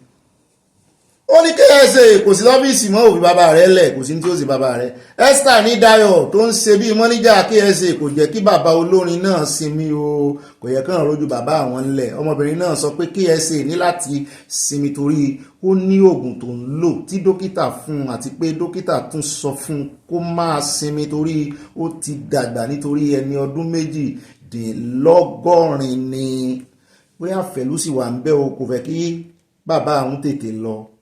ṣùgbọ́n wọ́n ní àlàáfíà ní KSA wá o sákàlára bàbá mi dá o Adémọ́lá Adégẹyè ó ti dáhùn o ẹ̀wẹ̀ ọ̀kan lára àwọn ọmọkùnrin King Sunny Adé ìmí ni o kì í ṣe Dayọ̀ tó fẹ̀sùn kàn o Adémọ́lá Adégẹyè ti sọ fún àwọn oníròyìn wípé sákàlára bàbá wà o ó ní sákàlára bàbá lé o ó ṣàlàyé wípé kò sí nǹkan kan tó ṣe King Sunny Adé kò sì sí ẹnìkan tó jí bàbá àwọn gbé lọ nílò pa àwọn ìyàwó ló yẹ kán máa jìjà oṣùn alẹ́ lánàá ń bẹ̀rùn wá sùn tọ̀dọ̀ mi ó ní ìlú òyìnbó ni Esther tó sọ̀rọ̀ lórí ayélujára wà pé òun kò láǹfààní láti bá bàbá òun gbé Adémọ́lá ní abálájọ kò láǹfààní láti bá dádì rẹ̀ gbà bóyá lára àwọn ọmọ tí bàbá bí sínú orin ẹ̀yin olórin ẹ̀yìn dábà aláàlẹ́ oúnjẹ pé lára àwọn ọmọ tí bàbá bínú orin ó lọ́mọ wọn kan náà dúdú báyìí yóò ti lọ́kọ ní ìsìn mọ́ wọn háyẹ̀ nígbà náà Adémọ́lá ní iṣẹ́ ni kò jẹ́ kí King Sunny Adé ráàyè tààrà torí láti òde kan ni wọ́n máa ń lọ sí òmíràn. Mo lè fìdí rẹ̀ múlẹ̀ fún yín pé King Sunny Adé sì ṣeré lọ́jọ́ àbámẹ́ta ọ̀sẹ̀ tó kọjá ló fi ń wé ìsìn. Láti àkókò yìí tó fi di ìparí ọdún ni bàbá mi ti ní ibi tó ti máa ṣeré, wọ́n ti búùkù bàbá lẹ̀. Lọ́rọ̀ kan wọ́n ní nǹkan kan ò ṣe bàbá àwọn owó nítorí bàbá gún ó ṣeré ní ọjọ́bọ̀ tí ń bọ̀ yìí nílùú Àkúrẹ́. Túmọ̀ ẹ̀ náà ni pé rè pàdé bàbá yín l'Àkúrẹ́ f'Amẹ́ríkà lẹ̀ kí wọ́n náà wálé. Ṣé àwọn ọmọ yìí ayọ̀ ní ń pa wọ́n? Ọlọ́run ayọ̀ lèmi ka gbogbo eléyìí sí iṣẹ́ ìpààyàn. Ayọ̀ ní ìpààyàn jẹ́ ọ̀pọ̀ lọ́dọ̀ wọn. Sí ọ àwọn ọmọ tọ́kàn gba táìmù wa abẹ́ ìwà rí nǹkan ṣùgbọ́n dáa ká mọ ibi tí bàbá wà wọ́n ní kò sí tó ṣe bàbá wa. Ó dà o ẹjẹ́ àmójú ajé kò ní sọ ẹ̀ ń tán náà jí lọ rèé o, wọ́n ti padà wálé o. Ẹgbẹ́ ìyàwó wọn náà wà àǹtí Bọ́sẹ̀ Olúbọ̀. Èmi ò tiẹ̀ mọ̀ pé ọ̀dọ̀ wọn ni àǹtí Bọ́sẹ̀ Olúbọ̀ pàpà kan gùn sí o. Mi ò mọ̀ pé ilé wọn náà wà ó ga ẹ̀ wọ́n tí àǹtí Bọ́sẹ̀ tọkọ méye igba mílíọ̀nù dípò orin kíkọ, méye igba mílíọ̀nù dípò eré ṣíṣe, ìbẹ̀rẹ̀ àṣetì ni o. Àwùwà àyàmú orin Èkìtì ó blow ẹ̀jẹ̀ àdó lẹ́nu ọkọ wọn. Heaven and earth, thank you for allowing me to be here to talk to my fans because I know they're all concerned about what has been trending. How people kidnapped or you kidnap nobody kidnapped me. I pray. I don't want anybody to kidnap me. I believe that the whole world is in love with me. This is really King Sunny. You know they love me so. I really have to thank God. I have to thank you people, my fans, for the concern. Right now, I've been doing my shows. I'm on my way. I'm going on my way to the state to have a show in the weekend. I'm coming back again to play in Lagos as well. This weekend, that's what. So I thank you. Nothing to say than to thank God and thank you. Thank you. Yes. I only know, come on. Since my children are in love with me, so they want to see me. They want to see me. I didn't go anywhere. I'm still a man, so I didn't do anything. And this is me now speaking to you. Ó náà lọ ti gbá yẹn o kí o kò sí tó ṣe bàbá wọn sì ní jí wọn gbé lágbára Ọlọ́run torí tẹ́lẹ̀ ti lọ tán báyìí wọ́n ní false alarm ni o kọ́mọ̀ wàá ṣe ajínigbé gangan kọ́mọ̀ wàá àti fíìmù fáwọn o Ọlọ́run ní jẹ́ kán jí wọn gbé bẹ́ẹ̀ náà ni wọ́n náà ń gbìyànjú láti ṣe damage control ntọ́mọ wọn sí wọ́n láwọn ọmọ wọn nífẹ̀ẹ́ àwọn ni wọ́n mísì àwọn ẹ̀yin náà rí yọjú gbogbo ibi tí àwọn ọmọ yín bá wà bàbá mi ẹ yọjú sí wọn yóò dáa fún yín ẹ pẹ́ fún wa o àní wáyìntì. Wọ́n ní kò sí tó ṣe bàbá wa ẹ jẹ́ àdé Ọ̀ṣun ní pápápá kádé ọ̀dọ̀ gómìnà Adeleke níbi tá a ti ń yọ ọgbọ́ wípé ó fẹ́ dìfẹ́ẹ̀tì sí APC mo ní rárá o bí gbogbo yẹn bá ti ń dìfẹ́ẹ̀tì kò gbọ́dọ̀ jẹ́ Adeleke o. Wọ́n wá ń bi mí pé ṣé lóòótọ́ ni gómìnà Adeleke ń gbèrò láti bẹ́gbìjà kúrò ní PDP lọ sí APC o. ọwọ́jà afẹ́fẹ́ ìṣípòpadà ẹgbẹ́ òṣèlú yìí ó ń fẹ́ lu àwọn èèkàn olóṣèlú káàkiri Nàìjíríà báyìí ó wà ń jọ bí ẹni pé ó ti fẹ́ dé ọ̀dọ̀ gómìnà oníjó náà. Mo ní ṣé wọ́n ní jó defect ṣé wọ́n ní jó gbàgbé ẹgbẹ́ òṣèlú wọn báyìí tán máa jó wọ inú defection. Ní báyìí ariwo tó tún káàkiri ni bóyá lára àwọn gómìnà tó ń gbèrò láti fi ẹgbẹ́ òṣèlú wọn sílẹ̀ ní gómìnà ìpínlẹ̀ Ọ̀ṣun sẹ́nitọ̀ Adémọ́lá Adélékè. Àmọ́ ṣá àwọn ọmọ ìgbìmọ̀ ìṣèjọba nípínlẹ̀ Ọ̀ṣun ti sọ pé ọ̀rọ̀ àpárá àti ọ̀rọ̀ fògànà ni pé kò sí ní tó jọ bẹ́ẹ̀ pé Adélékè kò ní bí rè o pé àwọn míì wọ́n lè mọ jẹ́ orúkọ aníbi rè o ṣùgbọ́n Ọlọ́run kò rébi kankan. Wọ́n ní tí Adeleke jẹ́nu wò pé ẹgbẹ́ òṣèlú PDP lòun wà níbi ìpàdé pẹ̀lú àwọn akọ̀ròyìn kan tí wọ́n ṣe lọ́jọ́ Ajé nílùú Òṣogbo. Àwọn ọmọ ìgbìmọ̀ ìṣàkóso ìjọba ní ìpínlẹ̀ Ọ̀ṣun ṣàlàyé pé irọ́ ńlá ni ọ̀rọ̀ tó ń jà ràn ó dà irọ́ ńlá ó dà kí ní lẹ́jẹ̀ Adeleke defect irọ́ ńlá ẹ̀wọ̀n tanra yín bọ́n ṣe fún gómìnà Delta nìyẹn tó náà ti sọ pé òun ò lè defect láìláì. Ẹ̀jẹ̀ PDP ní rọ́ọ̀nù nínú san òun ó ti defect o kì í sóun nìkan ló dá defect ní ìsinyìí o ẹ mọ̀ tanra nígbà tán bá gbójú ẹ̀ gbóná tán kò ní defect kẹ̀ tó bá defect kí lẹ́ ṣe ẹbẹ́ yìí lẹ́ ń forí ko ẹgbẹ́ òṣèlú wa ń dáhùn fún Adeleke wọ́n ní ẹgbẹ́ òṣèlú APC ní gómìnà Adeleke tó ti kúrò bẹ́ẹ̀ bá rántí ẹgbẹ́ òṣèlú APC ló ti kúrò, ẹ̀gbọ́n rẹ̀ ní í ṣe PDP. kẹ́ ẹ bá mọ̀ páwọn ará bíi kí wọ́n ṣe gbọ́kànlé tí wọ́n ju olówó nàbí lọ, ẹ̀jẹ̀ ti ń rọ̀ nù wọn. ẹ mọ̀ ó dà pé synonyms olóṣèlú ẹ̀tàn ni, ṣùgbọ́n àwọn ọmọ Nàìjíríà náà lọ́rọ̀ gbọ́. yóò wá ya èmi lẹ́nu tí a bá bá ìròyìn, tá a bá jí bá ròyìn lọ́la pé Fubara ti defect. yóò yà ń lẹ́nu kí ni ìyàtọ̀ láàrin APC àti PDP gan? ẹ jọ̀ọ́ ẹ sí àwò kí á pọ̀ mẹ́jà rí àwọn tán ní conscience. ẹ já sáré dé ọ̀dọ̀ àwọn àjọ yìí o, Nigeria Association of Commerce, níbi tí wọ́n ti ń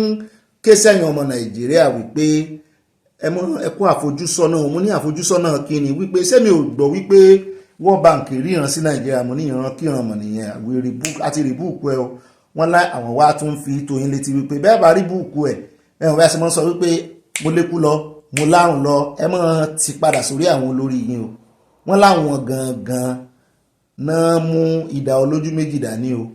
àwọn gangan náà jẹ́ kógun omi o. wọ́n láwọn gangan náà wà ń di ìṣòro problem yín o. bẹ́ẹ̀ bá lọ wo iṣẹ́, bẹ́ẹ̀ dọ́dọ̀ babaláwo, bẹ́ẹ̀ dọ́dọ̀ oníṣègùn, bẹ́ẹ̀ dọ́dọ̀ àfáà, bẹ́ẹ̀ dé ọ̀dọ̀ àwọn wòlíì, wọ́n ní bẹ́ẹ̀ sì dọ́dọ̀ àwọn wo náà lẹ́tún lè lọ wọṣẹ́ lọ́dọ̀ wọn. gbogbo bí tẹ́ bá rí kẹ́ ẹ lọ, wọ́n láwọn olórí yín wọ́n náà ń ṣe yín o. wọ́n ní kẹ́ ẹ mú lọ́kùnkúndùn o. wọ́n ní tán bá sọ wípé Nàìjíríà ó wọnú òṣì, wọ́n ní wọ́n sí lára àwọn population tí ó wọnú òṣì o. torí n tó ń fà tí Nàìjíríà fi ń wọnú òṣì, wọ́n láwọn gangan náà fi oore àwọn ọmọ Nàìjíríà ṣàpínlé. wọ́n yin ààrẹ Tinubu fún rìfọ́ọ̀mù rẹ̀. wọ́n ní rìfọ́ọ̀mù rẹ̀, wọ́n ní ìgbésẹ̀ gidi, ó tọ̀nà kan náà wà lára àwọn tán kọ. abájọ tí special adviser tá à mú bọ̀ lẹ́yìn ìròyìn tó fi sọ wípé wọ́n gbára advice àwọn ara àwọn tán advice ààrẹ Tinubu rẹ̀, IMF, World Bank, nígbò jẹ́ pé wọ́n lọ bẹ̀rẹ̀ ìyáwó sí báyìí àfọwọ́sí kó yọ subsidy. ó ti wá yọ tán ní ìsìn, àwọn náà tún wá padà wá wípé wá o àwa la gbé ọ lẹ́yìn o, báwọn kọ́ la ṣe ní o ṣe o. ó yẹ ká ti mọ́ rí reflection rìfọ́ọ̀mù rẹ lápò àwọn ọmọ Nàìjíríà. ní kó o ṣe rìfọ́ọ̀mù tí ó mú àwọn ọmọ Nàìjíríà mọ́ lálàsí, tẹ́bi ó mọ́ pọ̀, ebi ti ń pọ̀ jù, ìyà ń já àwọn èèyàn.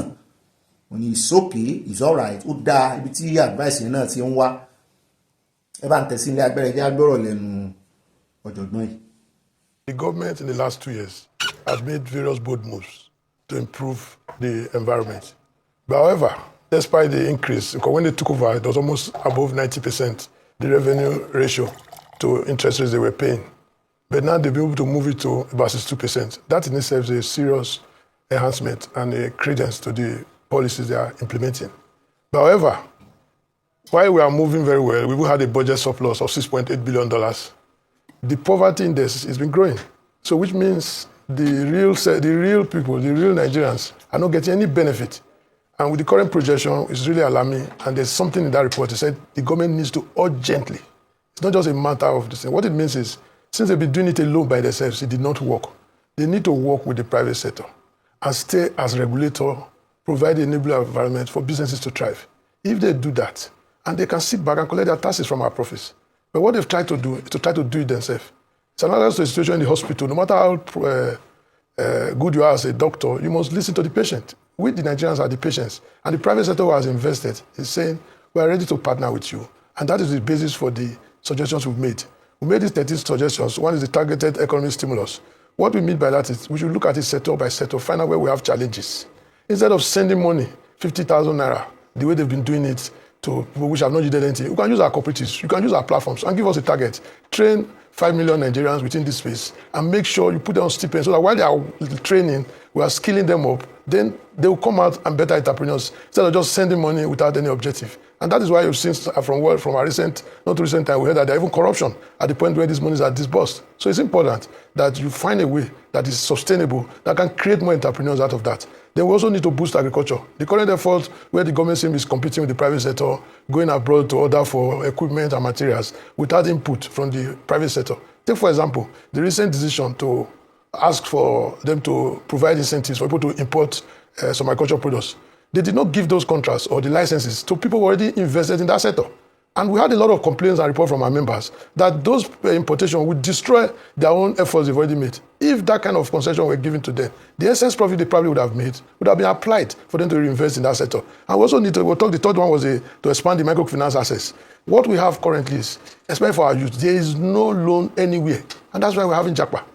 Until you are able to have a targeted sector where you provide, I'm not saying government should rob Peter to pay Paul by providing easy cash. If the government can reduce its deficit financing, reduce its borrowing, and even cap the borrowing for the public sector, the interbank rate will fall and the interest rate will fall. And the central bank supporting that, you will see that we have a different ecosystem where everyone can access loan. So we're not asking government. Government doesn't even have the loan, the money to give. So there are ways, we have a strategy as a private sector where we can encourage government to be more to reduce their own borrowing and deficit financing and allow us space so they don't crowd us in the market. They also have to do the skills training, which is very important. In Nigeria, if you observe, the ratio of production to a hectare or whatever is one of the lowest in the world because most of our farmers use the crude implements. There are very few organized farming systems. So we need to start what we used to have with agricultural outreach where you can train these farmers on better use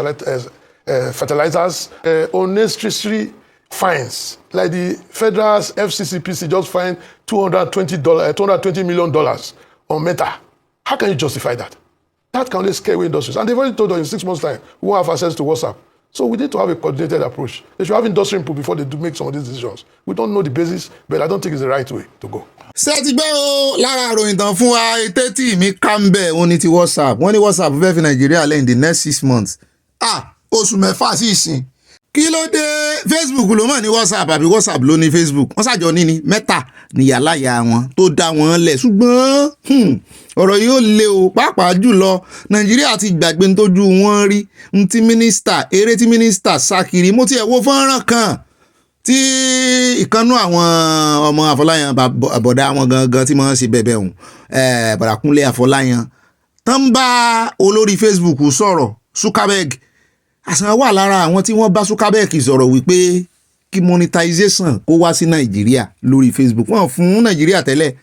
ṣùgbọ́n ní ìsìn ẹjọ́ tó ń bá Facebook fà òun lẹ ti wá gbọ́ yẹn tán ní àwọn WhatsApp náà ti ń bá fa wàhálà náà ṣùgbọ́n Facebook ló ní ẹni tó ní Facebook báyìí Meta ló ní Facebook báyìí òun náà ní bíi parent company òun náà ló ní WhatsApp $220 million làwọn FCCP àwọn kan tán ní wọ́n ń jàjà wọ́n ń ṣàṣojú ẹ̀yin consumer ẹ̀yin oníbàárà wọ́n ṣàṣojú yín lọ́dọ̀ àwọn tí wọ́n gbé owó lé dátà o gbogbo àwọn oníjẹkújẹ àwọn tán ń fún yín àwọn network provider yín tán ń fojoojúmọ́ tán fi ń jẹ yín ọ̀fẹ́ lẹ́ ń lo Facebook o wọn ní kẹ́ wá máa sanwó subscription lórí Facebook o dátà tẹ́ wá fi ń lò ó mọ̀ye tẹ́ ń jó lórí dátà wọ́n gbèjà yín bẹ́ẹ̀ o wọ́n wá rè ń gbèjà yín lórí WhatsApp wọ́n fẹ́ gba $220 million bẹ́ẹ̀ bá wá rí WhatsApp lò mọ́ Nàìjíríà wọ́n ti disconnect yín from the rest of the world nù o tí yín bá yín nù o kò sì bẹ́ẹ̀ sì mọ̀ pé àwa tìlú èbò mọ̀ ṣé àwa mọ̀ ra owó mọ̀ye tẹ́ mọ̀ pé direct tẹ́ bá fẹ́ pé direct number àwa táwa tí WhatsApp bá kó Nàìjíríà ṣé àwa afagídí mú agbé kárẹ̀ install tẹ́ bá ń lò nígbà náà ni kò sẹ́ni tó ti develop software mi à ń sọ̀rọ̀ AI à ń sọ̀rọ̀ gbogbo ẹ̀ àti ìrèyìn kankan kó develop software mi eléyìí ó le o in 6 months time wọ́n fẹ́ gbé WhatsApp pro Nàìjíríà torí ẹjọ́ tí wọ́n gbé Meta lọ wọ́n gbé WhatsApp wọ́n gbé kojú WhatsApp Nàìjíríà ẹ jẹ́ fẹnu sí ẹ wo ọ̀rọ̀ mánu yìí ó ń dùn mọ́ mi torí n ò tiẹ̀ gbọ́ tẹ́lẹ̀ ẹ jẹ́ wá tún gbọ́ ọ̀rọ̀ síwájú díẹ̀ sí nípa bí dọ́là ṣe ń dominate káàkiri àgbáyé wọ́n ní China mọ̀ ti ṣe bẹ̀bẹ̀ wọ́n ní China fakọyọ gan-an ni o ẹ jẹ́ á gbọ́rọ̀ síwájú sí yóò yẹ a. Coming up, America's current dominance of maintaining the payment system and also that the SWIFT system based in Belgium or also the world currency player is continuing receding. And recently, China has opened an alternative to the BRICS where they have what they call the renminbi, where they have their national currency, where you can, in seconds, you can effect payments in your own local currencies when you trade with China. What this has created, almost 40% of the world economy are already doing business on this platform. I'm not saying America is going to go away tomorrow, but there's a movement already going on. And that is why I'm very happy that Nigeria has seen the light and indeed has taken steps before we have these challenges. And there's a second thing I must mention. I saw a video in China where someone said, export to the US at 14%. It was a video, it's online. And they said, but the tariff is over 100%. He said, yes, but we have factory in Nigeria. What Nigeria should be doing is to take advantage of this new world order, where you can move industries down by getting our businessmen, going with them in the strategic faction, where we can go to China and show them that we have a better investment climate, we are ready to trade on free tariff basis if they will move those industries here. This gives them an opportunity to avoid the sanctions or at least minimize the effect. And this is a huge, huge opportunity. And I think Nigeria should not lose this opportunity. We are ready to work with the government, but it's important we have a strategic committee that will work on this. Okay. Ṣé ẹ̀ ń gbọ́ ara opportunity ara àǹfààní tó yẹ kí Nàìjíríà máa jẹ tán tàfà nínú wọn ní àwọn tán ní foresight ẹ wo ọ̀rọ̀ tí chairman àwọn Association of Commerce tí wọ́n sọ lẹ́nu yìí kì í sọ̀rọ̀ kékeré o wọ́n gbé tàrífù ńlá lé China ṣùgbọ́n China ní ìbáṣepọ̀ pẹ̀lú Nàìjíríà wọ́n sì ní àwọn iléeṣẹ́ tó sì jẹ́ wípé tán bá produce àwọn nǹkan tán ń kó láti China lọ sí USA tẹ́lẹ̀ tàrífù ńlá ni ó jẹ́ ṣùgbọ́n tán bá kó dà wá sí Nàìjíríà tán manufacture Nàìjíríà láti Nàìjíríà náà ti wá kó lọ USA torí iye tàrífù tí USA gbé lé Nàìjíríà kò pọ̀ rárá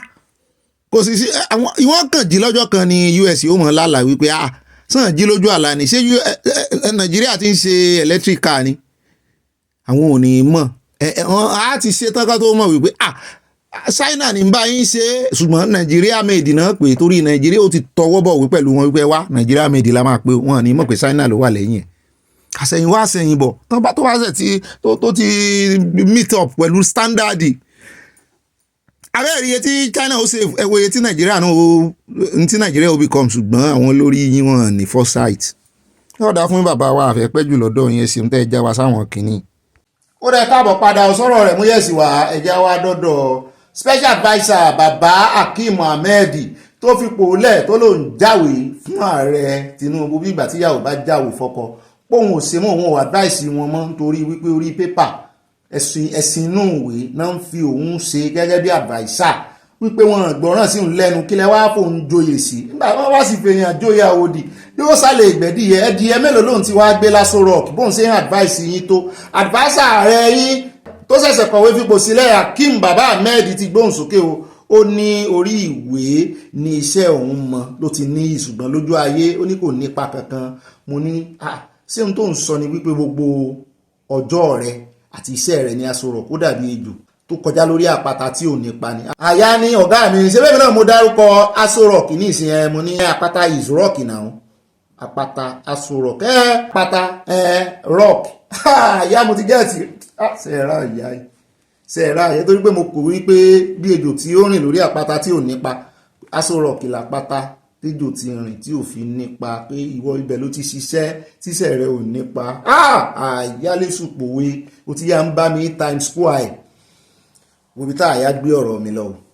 ó ní òwe yẹn bá ìgbà mu gidi ni mo ní o sí àyá yóò dáa fún o. ó sọ̀rọ̀ ilẹ̀kùn àwọn kan ló mọ̀ọ́mọ̀ wá tẹnu àbùkù lọ ààrẹ Tinubu ni pé ọ̀rọ̀ dùn ó fẹ́ ké mo ní ṣé gbogbo nǹkan náà lẹ́yìn máa ń sọ di politics ni ọ̀rọ̀ kan nínú ọ̀rọ̀ rẹ̀ lèmi ṣàkíyèsí o ó ní Shettima ló ṣàgbọ́dẹ gbà bóun ṣe dé ipò special adviser to President Tinubu on political matters ṣe lóòótọ́ só lẹ́tọ̀ọ́ pé Shettima ò ní mọ̀ sí bó ṣe kúò nípò torí Yorùbá ní àti ránmú gángan kò sẹ̀yìn kan náà o bẹ́ẹ̀ sì ni ẹni tó mọ àti wáyé olùnàgùn ni ó mọ àti lọ rẹ o ẹ jẹ́ á gbọ́rọ̀ lẹ́nu rẹ̀ bóyá ó tàbùkù ààrẹ ni bóyá ó ń sòótọ́ ni bóyá ó ń advice ààrẹ lóòótọ́ táàrẹ ò mú advice rẹ̀ lò ó dà ẹ bá ń tẹ̀sí ilé abẹ́rẹ́ ẹ jẹ́ á gbọ́rọ̀ lẹ́nu rẹ̀. I desperately hoped that President Tinubu would be successful. I went in there to work for him and for Nigeria, and I believe that we could work. I was made to understand by the Vice President, who was the catalyst to my going there, that there was space to work, there was a job to be done, and I knew, having campaigned so vigorously for 8 years and against the incompetence and the damage which President Buhari did, that his successor, who also pushed the country into the deep end and promised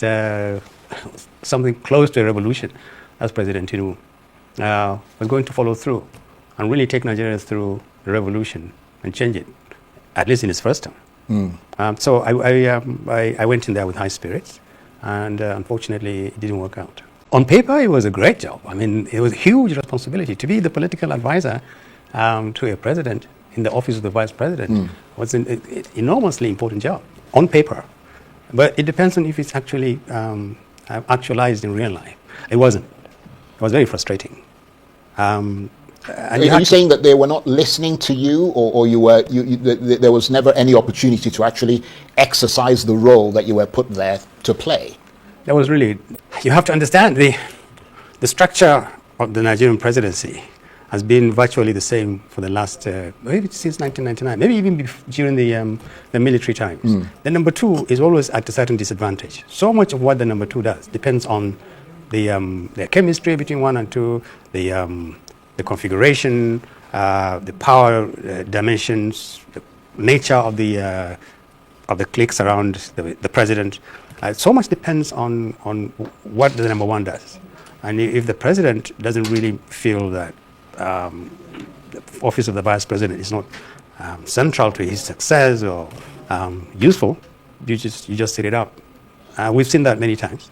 And basically this is what I met and what I left behind. There wasn't much to do. I wasn't used to sitting idle. There was a lot to be done. If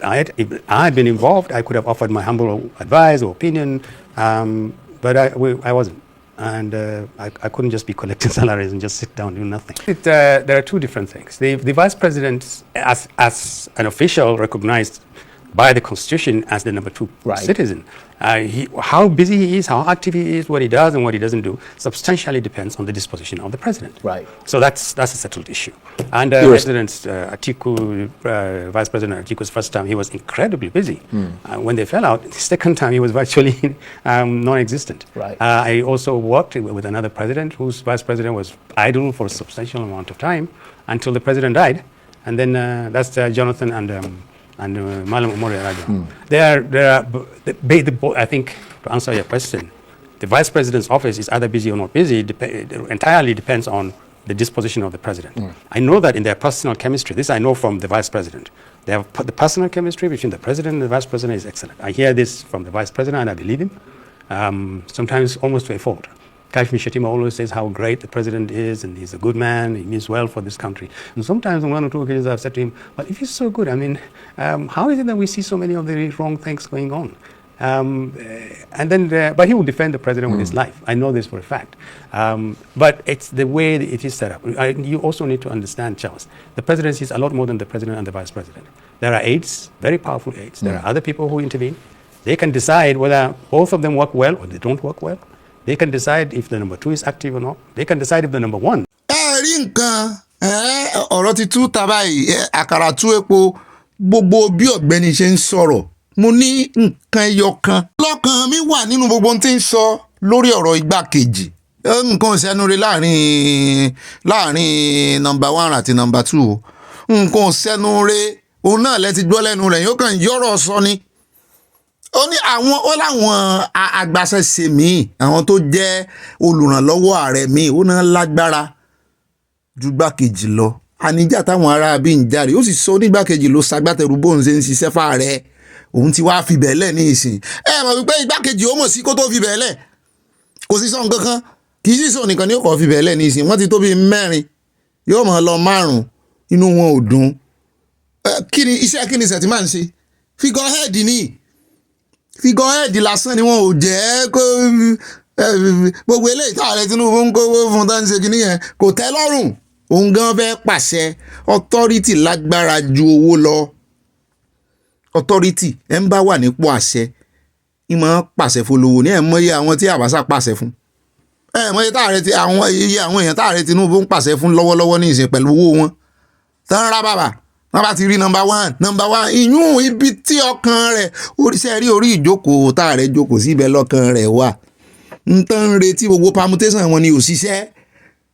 ọ̀pọ̀lọpọ̀ wọn tẹ́ ń rí tán ń yọwọ́ tán láwọn ń fipò lẹ̀ torí ẹ̀ ní àánú olóróòdé ṣe ń ṣe mí Ọlọ́run sì nífẹ̀ẹ́ rẹ̀ àníkò náà wá fífẹ́ hàn sáwọn ọmọ Yorùbá nation kò sí ntọ́lọ́hún ò lè ṣe kò sì sẹ́ ntọ́lọ́hún ò lè lò ṣùgbọ́n tí olódò òde ò bá gbà kọ́ lọ́n lo òun. Ẹ̀gbọ́n tí bíbélì sọ ni ó ní bí àwọn èèyàn bá kọ̀ tí wọ́n yin òun ó lóun ó gbé àwọn òkúta dìde. Ẹ̀mí fẹ́ gbé mi control ara rẹ̀ ṣé ẹ sá farabalẹ̀ bẹ́ẹ̀ bá tiẹ̀ wà gbọ́ ròyìn mí nínú ròyìn tòní mo fẹ́ kẹ́ ẹ revise kínní ẹ̀ tún gbọ́ ìròyìn ẹyọ kan gan ó ti make day mi. Ṣé bí arákùnrin ṣe ń sọ̀rọ̀ ó jọ bí ẹni pé àárín ààrẹ àti igbákejì rẹ̀ ogun rege ẹ rí nǹkan tí ó ṣẹlẹ̀ ẹ máa wòran àdúrà wa ó gbàdílẹ̀. Ó rẹ̀ káàbọ̀ padà ẹjẹ́ àpò ńbẹ́ o ẹjẹ́ ẹ̀mọ́jà pẹ́ lórí politics wọn ẹjẹ́ á dé ọ̀dọ̀ àjọ EFCC níbi tá a ti gbọ́ wọn ní ọwọ́ àjọ EFCC ti pàpà bá gbajúgbajà arábìnrin oníṣòwò tí wọ́n fẹ̀sùn kàn pé ó ń ṣagbódegbà fáwọn kan tí wọ́n ń kówó ìlú jáde. Aisha Chimugun ni orúkọ rẹ̀ ń jẹ́ wọ́n ní Nnamdi Azikiwe International Airport l'Abuja ni wọ́n ti mú un nídàájí àárọ̀ yìí ní nǹkan bí aago 5 tó balẹ̀ sórílẹ̀-èdè Nàìjíríà láti orílẹ̀-èdè UK tó lọ. Ẹ rántí fídíò tá a mú wá fún yín tí wọ́n ní wọ́n rè káwọn èèyàn rẹ̀ mọ́lé wọ́n fún wọn ní house arrest ìyá rẹ̀ kan tó ti darúgbó tán ní wọ́n dágúnlẹ̀ arábìnrin yẹn ni. Lọ́ọ̀yà rẹ̀ náà jáde síta pé òun ti fèsì ọjọ́ tí oníbàárà òun máa ráàyè yọjú sọ́dọ̀ àwọn EFCC ṣùgbọ́n wọn ò dúró kó wá rí wọn ṣe ni wọ́n gbà lọ́rùn ọwọ́ mú ní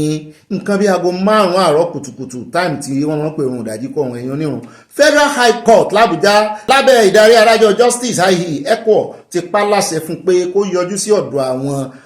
àjọ EFCC lónìí Tuesday wọ́n lọ́jọ́ tó dá náà nù torí ẹ̀ ló ṣe wálé ó sì tún yọjú sílé ẹjọ́ gíga ọ̀hún lọ́la Wednesday. Agbẹjọ́rò rẹ̀ Chief Chika Osolu Ojukwu náà ti confam arrest oníbàárà rẹ̀ ṣùgbọ́n ó fẹ̀hónú rẹ̀ hàn bí wọ́n ṣe arrest ẹ̀ ó ní kò bá òfin mu ó ní ó tẹ ẹ̀tọ́ rẹ̀ mọ́lẹ̀ ó ní fúnra rẹ̀ ló ra tíkẹ́ẹ̀tì tó sì gba orílẹ̀-èdè Nàìjíríà wá voluntarily láti London ó ní violation of court order ni ohun tí EFCC ṣe yẹn nítorí pé wọ́n ti dá ọjọ́ fún kóòtù ti sọjọ́ tí ó lọ òní náà sí ni òní náà ló wá dé. Lọ́ọ̀yà rẹ̀ jẹ́ kó di mímọ̀ pé Chimugun ti bẹ̀rẹ̀ ààwẹ̀ àti ìwọ́de yẹn hunger strike ni kí wọ́n mọ̀ fi rí para rẹ̀ láti fi ẹ̀hónú rẹ̀ hàn bí EFCC ṣe fi ojú ẹ̀tọ́ rẹ̀ gbolẹ̀. Ó ní she is a prisoner of conscience pé ilé ẹjọ́ ti ní kó yọjú sí EFCC lọ́jọ́ Tuesday lónìí yẹn òní kí ló dé tí wọ́n tún wá pàpà arrest ẹ̀ gẹ́gẹ́ bí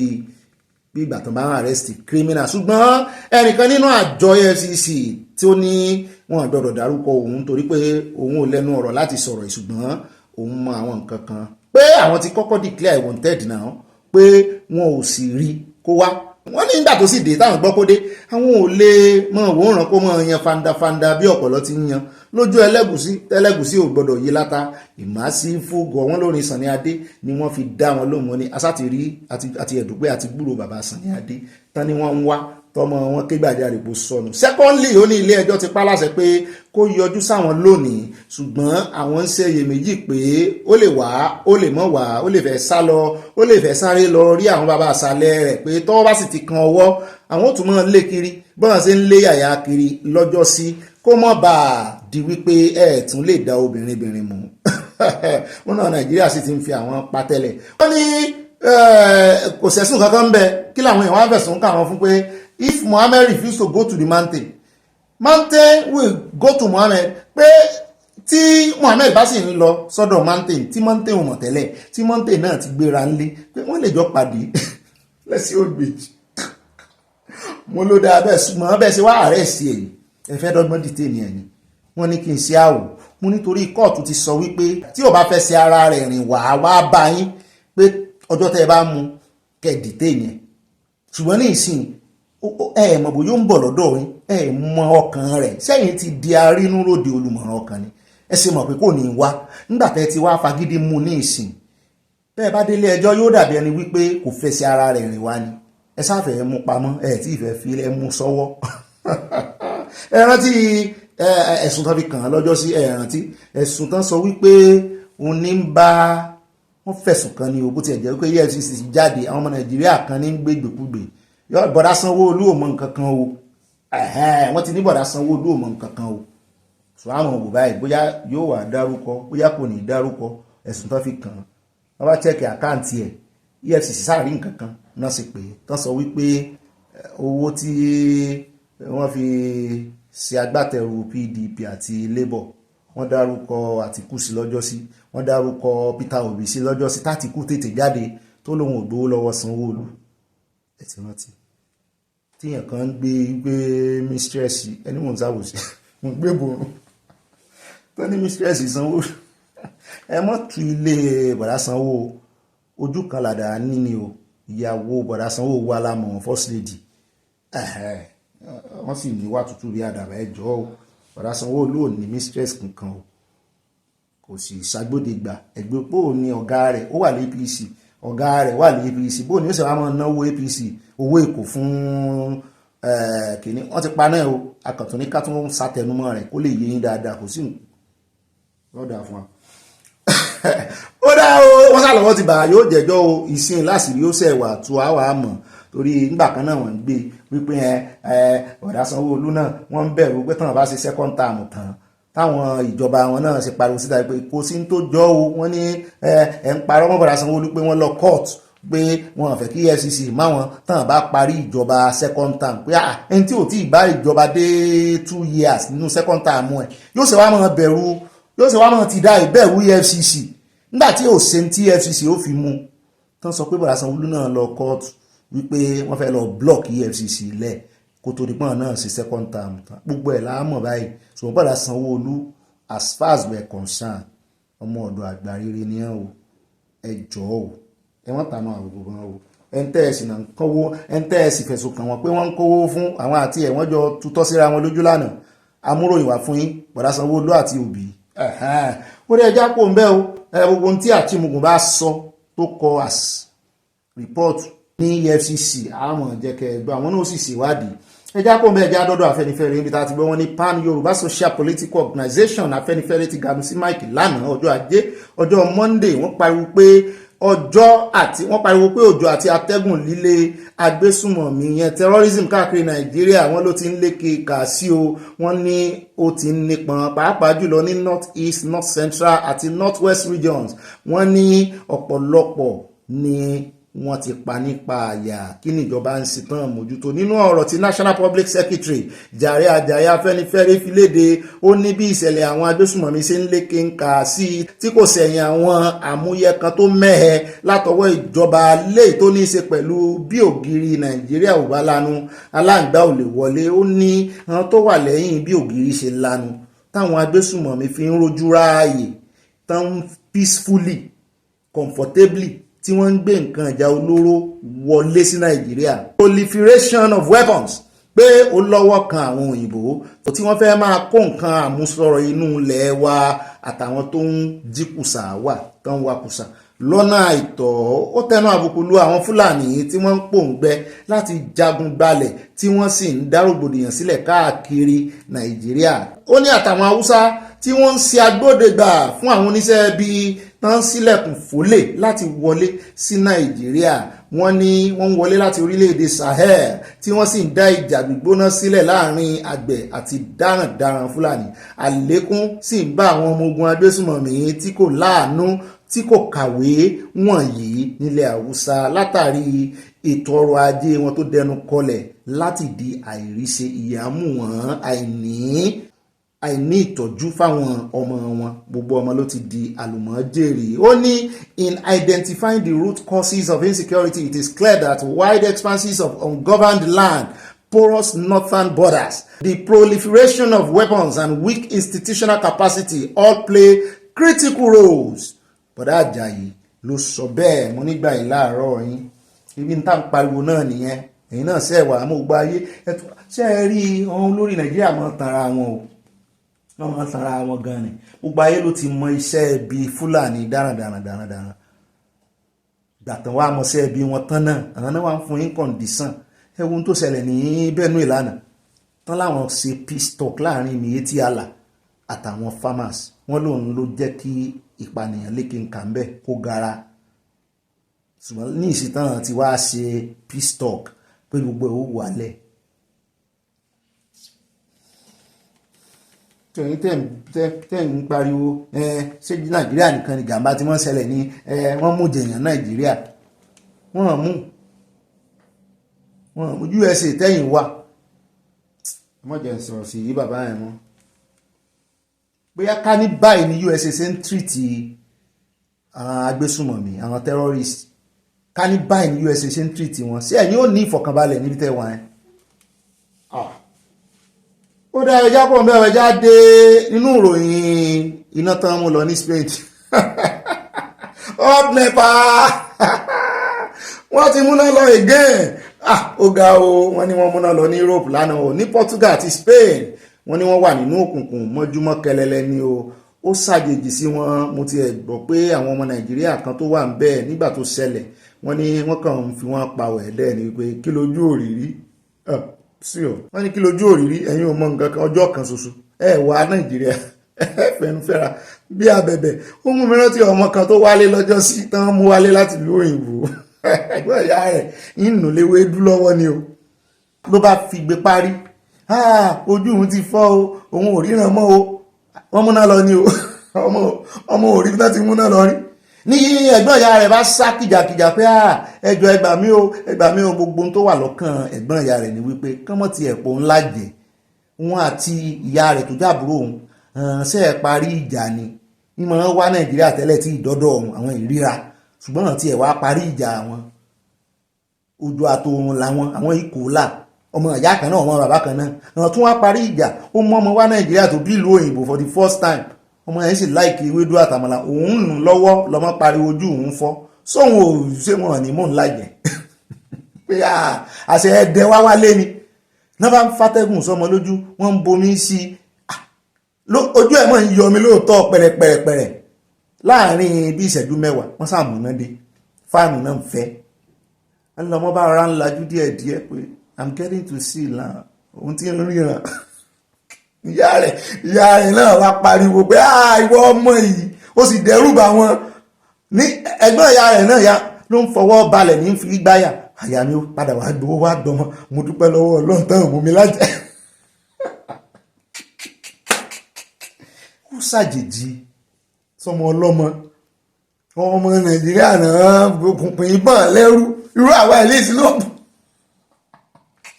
inú kòkò dúdú lẹ́pọ̀ funfun wá ti jáde wọ́n lè kòkùnkùn bà lẹ́rù lẹ́nu ọjọ́ mẹ́ta ìná sọ fún àyíyú ní Europe pé púpọ̀ ẹ̀yàn Europe ẹ̀wọ̀n rèé múra lẹ́ o ẹni tí ó ra láìta láì mú sìgá ẹni tí ó ra láìta ó ra láìta ẹni tí ó ra torchlight ó ra torchlight ẹni tí ó gba káàsì kó gbà o torí ní tí ó ṣẹlẹ̀ ogun láti ẹ̀rọ pò ń bọ́ àṣírò nǹkan báyìí kí ló wá fà ti Portugal tó tún wá sáré dé Spain ṣé ìṣe pé ti ń bọ̀ níbí mo ní lákọ ni ó bá wà kò ṣàjèjì wa ojú tó mọ èèyàn kò lè ojú tó ti mọ ní rí kò lè lóhun ọ̀dá ẹ̀rùn òkùnkùn wà sẹ́rù bà wá torí ẹ̀já mọ̀ dúpẹ́ lọ́wọ́ Nàìjíríà ń gbà mí o Nàìjíríà ṣèwádìí náà inú àgbo dúdú tá ti wẹ̀ àánú o tí ò ní síná tára rí ó yí báyìí tẹ́wọ̀n bọ́ bu powder sí lẹ́yìn tẹ́ ní I better pass my neighbor ń tàwà inú bí tá ti nínú òfin nínú ọ̀la lọ́mọ pàǹdọ̀rọ̀ ń dàgbà ni torí ẹ̀ lẹ́sẹ̀ rán ọmọ Nàìjíríà tẹ́ ẹ bá rán ọmọ Nàìjíríà tó ń sàṣemọ́sí káàkiri wọ́n sì dé ìlú òyìnbó ni torí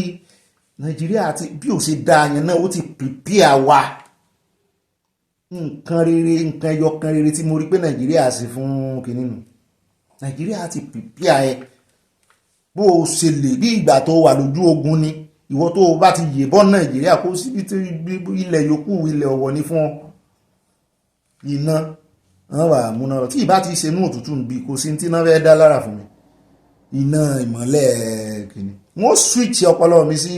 yóò kàn ṣòro ni ọlọ́mọdé á padà sẹ́yìn. ṣùgbọ́n báyìí gẹ́gẹ́ bí ìròyìn tá ń gbọ́ o wọ́n ní ààrẹ orílẹ̀-èdè wọn ní Spain wọ́n ló ti declare state of emergency nítorí iná mo ní kò ṣẹlẹ̀ rí Nàìjíríà up nepa lẹ́mọ̀ gbọ́ wá sì tún ti múná lọ èpè lóríṣiríṣi náà mọ̀ 7 nepa mi ò rí kán declare state of emergency rí ebi ń pa àwọn èèyàn wọn declare state of emergency wọ́n múná lọ kò sí ó lè mọ̀ sí náà báyìí ní Nàìjíríà táwọn èèyàn mọ̀ wá bí wọ́n ti ṣáàjì fóònù wọ́n declare state of emergency epo wọ́n rí pòrà ń gbà kan ìgbà tó yá wọ́n bẹ̀rẹ̀ sí ríra ṣùgbọ́n owó ẹ̀ wọ́n declare state of emergency ṣùgbọ́n wọ́n lè lọ sí rivers declare state of emergency. abẹ́rẹ́ rí nǹkan nàìjíríà èèbó rèé o láàrin ọjọ́ kan kò tí ẹ̀ tí ìpọ̀jọ́ kan kò tí ì pé 24 hours tó ṣẹlẹ̀ wọ́n ti declare state of emergency. ṣùgbọ́n a gbọ́ pé wọ́n ti ń restore ẹ̀ padà díẹ̀díẹ̀ o wọ́n ní a strange a rare atmospheric wọ́n ṣàṣọ ìbò wọn gbójú ọjọ́ ló fọmọ ní wọ́n ti yá ń sáré sọ fún wọn ní ìsìn pé nígbà tẹ́ ẹ bá mú gbogbo nǹkan tẹ́ ń digitalize ẹ̀ torí ẹ̀ ní ìtàló lórí ọ̀rọ̀ pé wọ́n fẹ́ kó káàsì ńlẹ̀ pàápàá kan wọn ná digital money ìtàló gbà fún wọn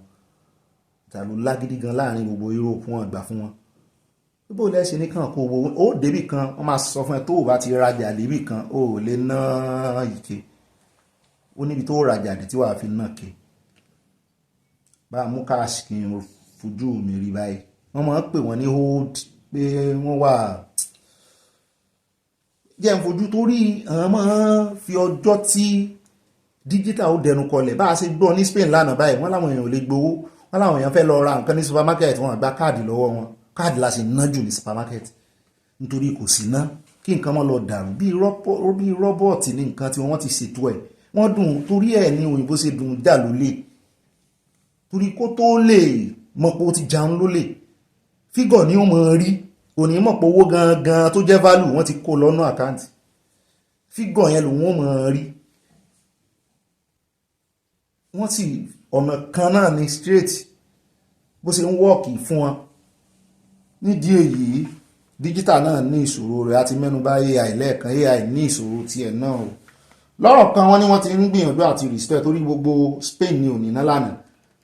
àti Portugal ṣùgbọ́n wọ́n láwọn apá kan ti níná padà wọ́n sì ní atmospheric condition ni wọ́n ní ààrùn gbà bẹ́ẹ̀ náà ni tán sọnù àwa náà sì gbà bẹ́ẹ̀. ó dá níbẹ̀ ìròyìn tí ó mọ̀ tẹ̀lé tá a fi káàdì ètò lónìí ẹjẹ́ àdọ́dọ̀ ọ̀gá àwọn ajàfẹ́tọ̀ọ́ ọmọnìyàn yìí tí wọ́n sọ wípé àwọn fẹ́ probe UK nítorí lára àwọn bandits tọwọ́ DSS bá wọ́n bá àbọ̀n kan lọ́wọ́ rẹ̀ tó náà sì fẹ́nu ara rẹ̀ jẹ́wọ́ pé òun ti ṣiṣẹ́ ní British Army rí ẹ bá ń ganu sí máìkì ẹja gbọ́rọ̀ lẹ́nu yín. We have submitted a letter to the High Commissioner of the British Embassy, and that is an acknowledgement copy of that letter. And what is the content of this letter? The letter is showing, because the DSS, the Department for State Security Services, about 3 days ago, made a cashment of arrests of some persons who were in possession of AK-47s, several assault rifles, arms and ammunition that have never been seen before. It's a very huge positive achievement, done by the State Security Service and the security operatives in Nigeria. And one of the principal suspects, allegedly, is a major, in the British Army. ó mà ṣe o àbẹ́ rí nǹkan bí kú ilé ò bá pa ní tòde ò lè pa èèyàn ọ̀tá lé ọ̀tá òde wọ́n wá pawọ́pọ̀ sórí Nàìjíríà nìkan odidi major ní British Army ó wà lára àwọn tí wọ́n mú tí DSS mú a sì gbọ́ pẹ́lọpẹ́ máa yìí báyìí a gbọ́ èmi náà rí ìbọn yẹn àti mú wá fún yín amúrò yẹn wá fún yín tán gbé ìbọn yẹn tán fi hàn tán kó lé àwọn ọlọ́pàá lọ́wọ́ páwọn recover ẹ̀ ṣùgbọ́n wọ́n fi àwọn suspect yẹn hàn wá wọ́n fi wọ́n hàn wá odidi major ní British Army nǹkan ń bẹ. ó dá o àníri jù báyìí lọ́nu ìròyìn tòní o ìpàdé ọlọ́mọlú ọlọ́mọlé ọlọ́mọ orílẹ̀-èdè adúpẹ́ lọ́wọ́ Ọlọ́run o tí Ọlọ́run tún mẹ́mí rẹ́mi tó tún bá wa ṣe o báyẹn báyọ̀ bá pín kó kálí kó kákó ibà ròyìn náà ní ibà gbọ́n débẹ̀ ibà ìrìnà ibà sanwó lèmi náà ní ibà kanjọ́ abẹ́ǹkò ibà lọ tààràtààrà tọ̀rọ̀ bá ti di ọ̀rọ̀ òtítọ́ àtòdodo sàn láàrin ajé ní mo ní pẹ́kọ̀rọ̀ tí mo ní pẹ́kọ̀rọ̀ ẹ tún lè pè mí ní ibà ọ̀pàpà parada àyà parada òdò ọ̀gá rẹ̀ parada òdò àyà ibà ọ̀pàkà yín náà rí ọkọ̀ òpèké ọkọ̀ àwọn sweet 16 èmi náà ní ibà fayọ̀ pọ́ọ̀tì ẹ̀ ibà kanjọ́ abẹ́ǹkò èmi náà ní ibà sísọ lójú egun o ibà kún wẹ́lẹ́wẹ́lẹ́ kó lè yá dáadáa ibà ògbùfọ̀ yín náà rí o ibà abọ́ba jíròrò of Yorùbá land èmi náà níbà kéde fún Yorùbá Nation káfà tààfìrí ìpàdé lọ́la láṣẹ Ọlọ́run Èdùmàrè goodbye and I love you ìmọ̀ràn yín ṣe kókó ẹ máa bá a kọ ìmọ̀ràn yín sínú comment section káàyà lè rí nǹkan ló love you.